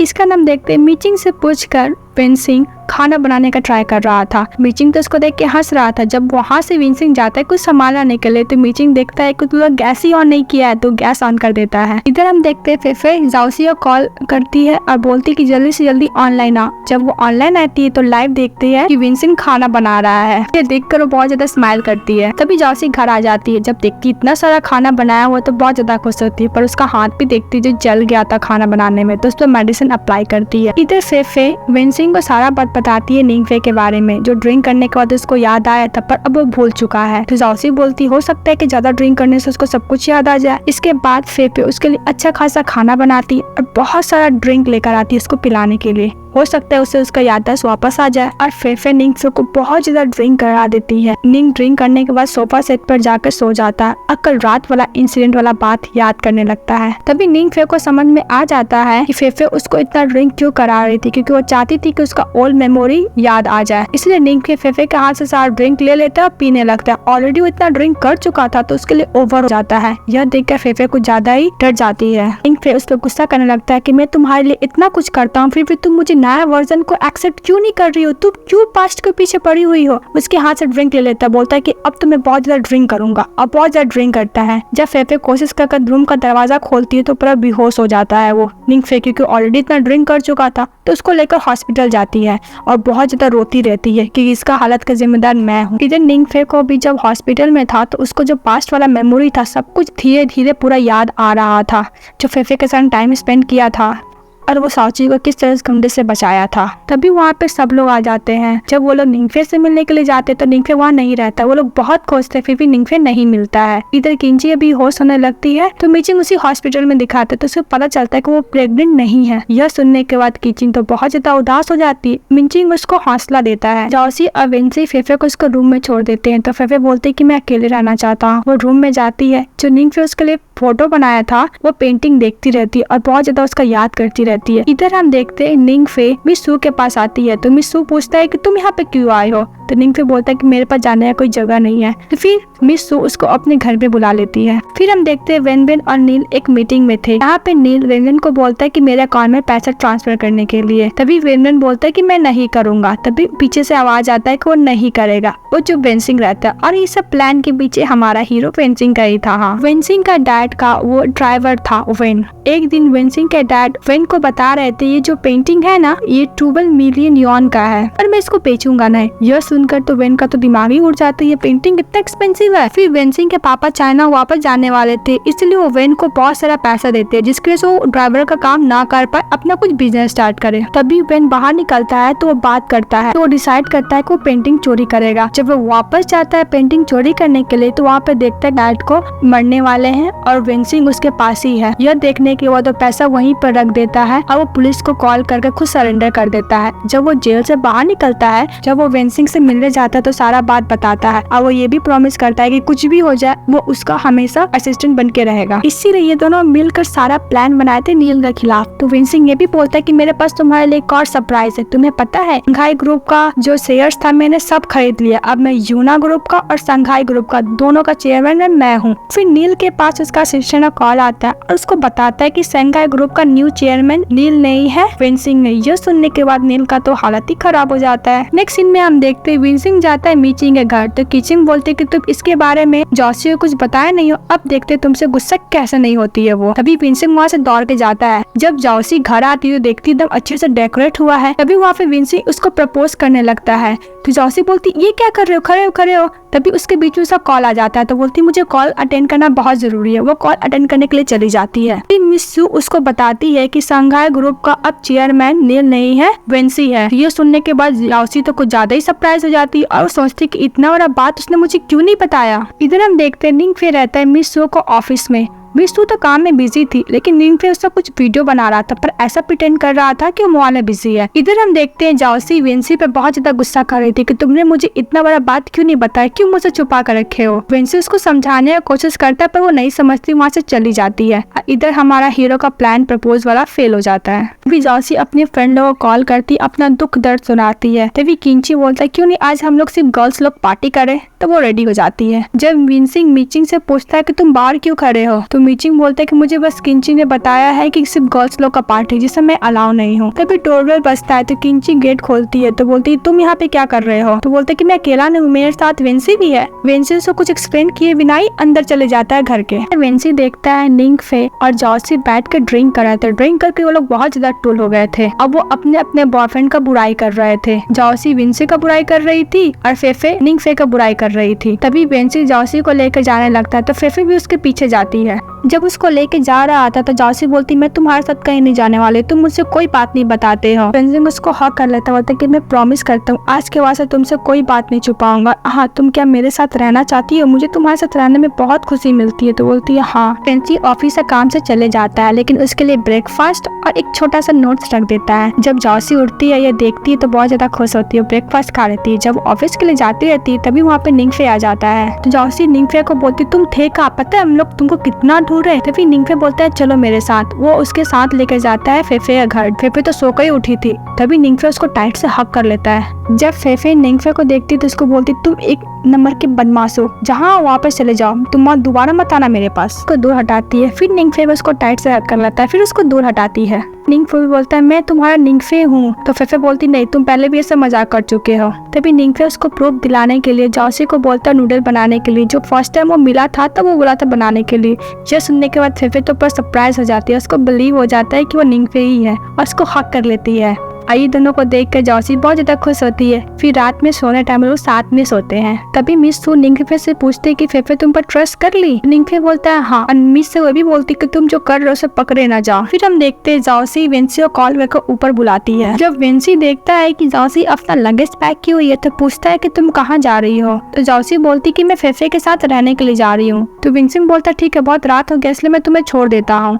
यह सुनने के बाद जाओसी बोलती कि तुमने मुझे एक बार भी नहीं रोका, तब तो मैं जरूर जाऊंगी। जब जाओसी ऑफिस आती तो देखती वहाँ पर यूना ग्रुप का सीईओ आया हुआ था। उसे देखकर तो बहुत ज्यादा सरप्राइज होती है, लेकिन यूना ग्रुप का सीईओ उसको कुछ नहीं बताता है। तो जाओसी को भी समझ में आया था उसको कुछ नहीं बताने वाला। इसके बाद जाओसी मिस सू के पास जाती और बोलती कि मुझे इसके बारे में क्यों नहीं बताया तुमने। तो मिस सू बोलती कि तुमने पहले ही एक कॉन्ट्रैक्ट खराब कर चुकी हो, मैं भी नहीं चाहती कि कॉन्ट्रैक्ट तुम खराब करो। जब घर जाती है जाओसी तो इसी के बारे में सोच रही थी। तभी विंसिंग आता है, पूछता है कि तुम किस बात को लेकर इतना टेंशन कर रही हो। तभी वेंसी उसको बताता है कि यूना ग्रुप का सीईओ मुझसे मिलने के लिए आए थे, क्योंकि उसे फंड का जरूरत था आर्ट एग्जीबिशन के लिए, और हो सकता है कि साइना ग्रुप में गए होंगे, उसे और भी फंड का जरूरत होगा। फिर वेंसी जाओसी को एक पेंटिंग दिखाता है जो बहुत ज्यादा एक्सपेंसिव और बहुत ज्यादा अच्छा था। अगर मैं एग्जीबिशन में लगाऊंगा तो सोचो कितने लोग आएंगे। तो जाओसी बोलती तुम ये आर्ट एग्जीबिशन में लगाओगे तो ऑफकोर्सली बहुत लोग आएंगे। जाओसी बोलती ये पेंटिंग तुम्हारे पास कैसे। तो विंसिंग बोलता है कि मेरे डैड का फ्रेंडशिप था, इसलिए वो पेंटिंग ने मेरे डैड को दिए थे, इसलिए मेरे पास है। इसके बाद हम फिर देखते हैं फेफे से मिलने के लिए नील आया था। फिर उससे बात करने की कोशिश कर रहा था, पर फेफे उसमें बिल्कुल भी इंटरेस्टेड नहीं थी। नील ये भी बोलता है कि मैं तुम्हारे लिए सचमुच बहुत ज्यादा सीरियस हूँ, उसका हाथ पकड़ के। तभी वहाँ पे निंगफे आता है, उसका हाथ छुड़ाकर फेफे को उससे दूर करता है और बोलता है मेरा नाम निंगफे है। तो नील बोलता है ओ तो लगता है तुमको सब बात याद आ गया है। तभी फेफे निंगफे का हाथ पकड़ लेती है और बोलती कि ये मेरा बॉयफ्रेंड है, और फिर उसके साथ वहाँ से चली जाती है। नेक्स्ट मॉर्निंग में फेफे का हाथ जब नीचे चले जाता है, निंगफे उसका हाथ पैर के ऊपर रखता है, उसके हाथ पे किस करता है। फेफे बोलती तुम वापस जा रहे हो। तो निंगफे बोलता है हाँ मुझे कुछ काम है तो मैं उसके लिए जा रहा हूँ। उसको किस करके जाने लगता है। जहाँ पे बेंसी आर्ट एग्जीबिशन लगाया हुआ था तो वहाँ पे सभी लोग आते सब कांग्रेट्स कहने के लिए। तभी वहाँ पे सू भी आती और बोलती तुमने किसी और का पेंटिंग चोरी की है, इसलिए कॉपीराइट का क्लेम पड़ा और तुम्हें कंपनसेशन देना होगा, और ये पेंटिंग भी। तो वेंसिंग मिस सू को बोलता है कि तुम जो बोल रहे हो मुझे कुछ समझ में नहीं आ रहा है। तो मिस सू बोलती जो फेमस पेंटिंग है मिस शान का, वो वेंसिंग के पापा डेथ कर गया है, इसका मतलब ये नहीं कि सारा पेंटिंग वो वेंसिंग को ही मिल जाएगा। डायरी में सब कुछ लिखा हुआ है कि किस तरह वेंसिंग के पापा सारा पेंटिंग निंगफे को दिए हैं और निंगफे ये पेंटिंग वो मिस सू को दिया था। जिससे विंसिंग को तो गुस्सा आता है। तभी मीचिंग पीछे से बोलता है कि यहाँ पे बहुत सारा मीडिया, कुछ ऐसा मत बोल देना जो रिपोर्ट बन जाएगा। फिर इसके बाद हम देखते हैं मिस सू आपस में बैठ के बात कर रहे थे, जहाँ पे विंसिंग बोलता है कि मेरे पीठ पीछे तुम लोग ये प्लानिंग कर रहे थे। तो मिस सू बोलते कि ओपन प्लेटफॉर्म में कोई भी गेम खेल सकता है। इधर हम देखते हैं फेफे बहुत ज्यादा गुस्सा थी, वो निंगफे को एक चाटा मारती है और उसको बहुत मारती है, उठ पटांग बोलने लगती है कि तुम मेरे साथ नाटक कर रहे थे, तुम मुझसे प्यार नहीं करते थे और तुम मेरा यूज किए हो। फिर बोलते मैंने जो भी किया है मेरा अपने मतलब से किया है। इस पे तो और फेफे गुस्सा हो जाती है। फिर मिस सू बताती है कि अगर तुम पेंटिंग वापस नहीं करोगे तो हम लोग कोर्ट में मिलेंगे। उसको बोलकर निंगफे को ले जाती रहती है तो निंगफे की इशारा करता है, जिससे फेफे भी आंख मारती है। मतलब ये सब प्लानिंग वो लोग को ऑलरेडी किया हुआ था। ये प्लानिंग जाओसी और निंगफे का रहता है मिस सू का रियल चेहरा बाहर लाने के लिए, जिसके बारे में विंसिंग को बिल्कुल भी पता नहीं रहता है। ये प्लान के बारे में जाओसी विंसिंग को कुछ नहीं बताती है और वो ऐसा नाटक करती है, बोलती है कि फेफे रो रो के सो गई है। मन में सोचते कि ये प्लान में अभी विंसिंग को नहीं बताऊंगी, बाद में बताऊंगी, क्योंकि उसने भी तो मेरे से प्लान छुपाया था। नेक्स्ट मॉर्निंग में सभी रिपोर्टर लोग विंसिंग ऑफिस का बाहर खड़े रहते। वो लोग यही बात कर रहे थे कि विंसिंग ने बहुत सारा पेंटिंग चोरी की है। तभी विंसिंग मीचिंग को बोल रहा होता है कि तुमको नहीं लग रहा है कि जाओसी कोई बात छुपा रही है, और ये भी बताता है कि मुझे लगता है कोई ना कोई लोग प्लान किए हैं फेफे के साथ मिलकर, अब हम लोग को नहीं बता रहे हैं। मीचिंग बोलते हैं मुझे ऐसा नहीं लगता, वरना फेफे उसको जोरदार चाटा क्यों मारती, इतना झगड़ा क्यों करती। तो विंसी बोलता हो सकता है कोई और रीजन हो। ये तीनों फिर बैठकर न्यूज देख रहे थे, जो विन सबको स्टेटमेंट दे रहा था कि ऐसा कुछ नहीं है। तभी फेफे बोलती है कि बात तो बहुत बिगड़ती जा रही है। तो बोलता है कि जब तक निंगफे उस घर से वो डायरी नहीं ढूंढ लेता है हम लोग का नाटक कंटिन्यू रखना होगा। तभी जाओसी घर जाती है तो देखती है विंसिंग उसके लिए खाना बना कर रखा था। उसको हक कर बोलती है कि टेंशन मत, तो जल्दी सारा प्रॉब्लम सॉल्व हो जाएगा। फिर हम देखते हैं निंगफे ऑफिस में जाता है वो डायरी ढूंढने के लिए मिस सू का, लेकिन मिस सू को तो कैमरा लगा हुआ था तो देख लेती है। फटक से वहाँ पे आ जाती है तो निंगफे नाटक करता है कि मैं यहाँ पर चिप्स ढूंढने के लिए आया था। एक्चुअली निंगफे को चिप्स बहुत पसंद था, इसलिए वो जहाँ तहाँ रख देता था। लेकिन मिस सू वहाँ पे बहुत सारा छोटा छोटा कैमरा लगा कर रखी थी, जिसके बारे में किसी को नहीं पता था। इधर निंगफे जाओसी को बताता है कि मैंने बहुत ढूंढा पर वो डायरी नहीं मिला। फिर से माफी मांगता है कि मैं तुम्हारे साथ ज्यादा टाइम स्पेंड नहीं कर सकता, वरना मिस सू को शक हो जाएगा। निंगफे उसको लेकर जाती है, बोलती है कि देखो जब भी हम लोग साथ होते हैं मिस सू की वजह से हम लोग हमेशा अलग हो जाते हैं। तो निंगफे बोलता है कि इस बार ऐसा कुछ नहीं होगा और उसको हक कर बोलकर चले जाता है। फिर मिस सू निंगफे को निंगफे नाम से बुलाती है तो निंगफे को लगता है कि मैं पकड़ा तो नहीं गया। तभी टर्न होता है निंगफे बोलता है मैं निंगफे नहीं हूँ, कितना बार बोलूँ, सब मुझे बोल बोल कर दिमाग खराब कर दिए हैं। तो बोलता है सॉरी मैं ऐसे ही बोल दी थी, वैसे भी तुमसे फेफे कांटेक्ट करने की कोशिश करेगी तो इसलिए निंगफे अपना फोन भी यहाँ पर रख देता और बोलता है कि अब क्या चाहिए, मैं कितना दिन और वेट करूंगा। तो मिस सू बोलती तुम्हें ज्यादा दिन वेट करना नहीं होगा, जब तक ये मैटर सॉल्व नहीं हो जाता तब तक तुमको ऐसा ही रहना होगा, जब मैटर सॉल्व हो जाएगा तो तुम जो चाहो कर सकते हो। इधर मीचिंग खाना बना रहा था और जाओसी से कंप्लेन कर रहा था कि किचिंग मुझसे कोई बात छुपा रही है। तो विंसिंग बोलता है मैंने तो पहले ही बोला था कि वो लोग कुछ ना कुछ प्लानिंग तो कर रहे हैं। तभी वहाँ पे जाओसी आती है, मीचिंग को विंसिंग के घर में देखकर बहुत ज्यादा सरप्राइज होती है, पूछती तुम यहाँ पे क्या कर रहे हो।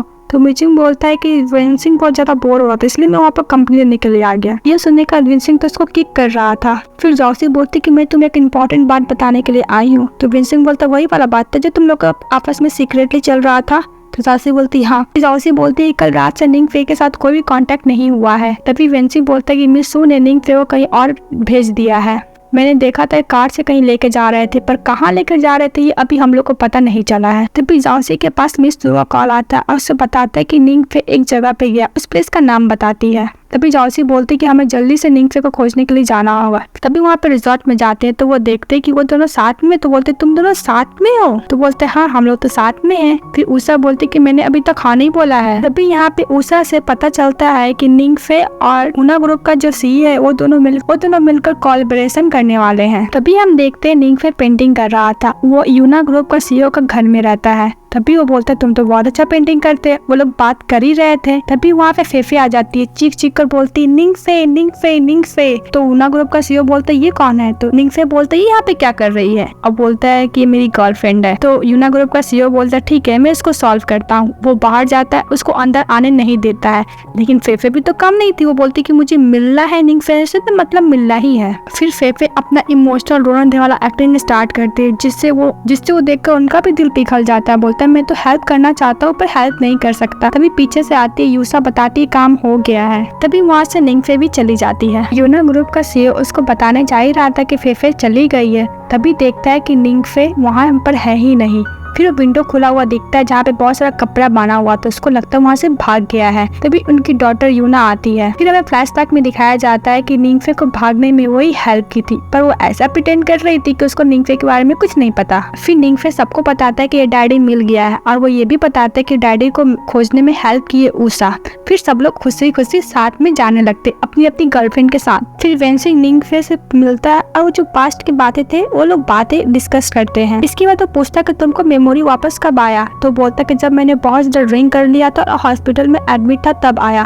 तो मैं कोशिश कर रहा था कि मैं सो के साथ रह के मैं उसका कुछ एविडेंस निकाल पाऊँ, पर ऐसा कुछ हुआ नहीं। फिर मैं जाओसी से हेल्प लिया था। अब फिर हम लोग मिलकर ये प्लान किए थे। तो विंसिंग बोलता तुम लोग प्लान तो ठीक किए थे, पर इसके वजह से यूना ग्रुप का जो रेपुटेशन है बहुत ज्यादा खराब हो गया है, जिस पे निंगफे उसे माफी मांगता है। फिर निंगफे और फेफे साथ में टाइम स्पेंड करते, वो लोग आपस में बहुत सारी बातें करते हैं मेमोरी के बारे में। फिर निंगफे पूछता अगर मेरे पास मेमोरी वापस नहीं आता तो तुम क्या करती? तो फेफे बोलती है कि वैसे भी न्यू निंगफे तो मुझे पसंद करता ही था, फिर मैं उसके साथ अच्छा सा न्यू वाला मेमोरी क्रिएट करती। यह सुनने के बाद तो बहुत ज्यादा हंसने लगता है और उसको किस कर लेता है। देखते वेंसी जाओसी को लेकर हॉस्पिटल आया था, बिकॉज उसके हाथ से पेंटिंग नहीं हो पा रहा था, हाथ से कोई काम नहीं हो पा रहा था, इसका ट्रीटमेंट करना चाहता था।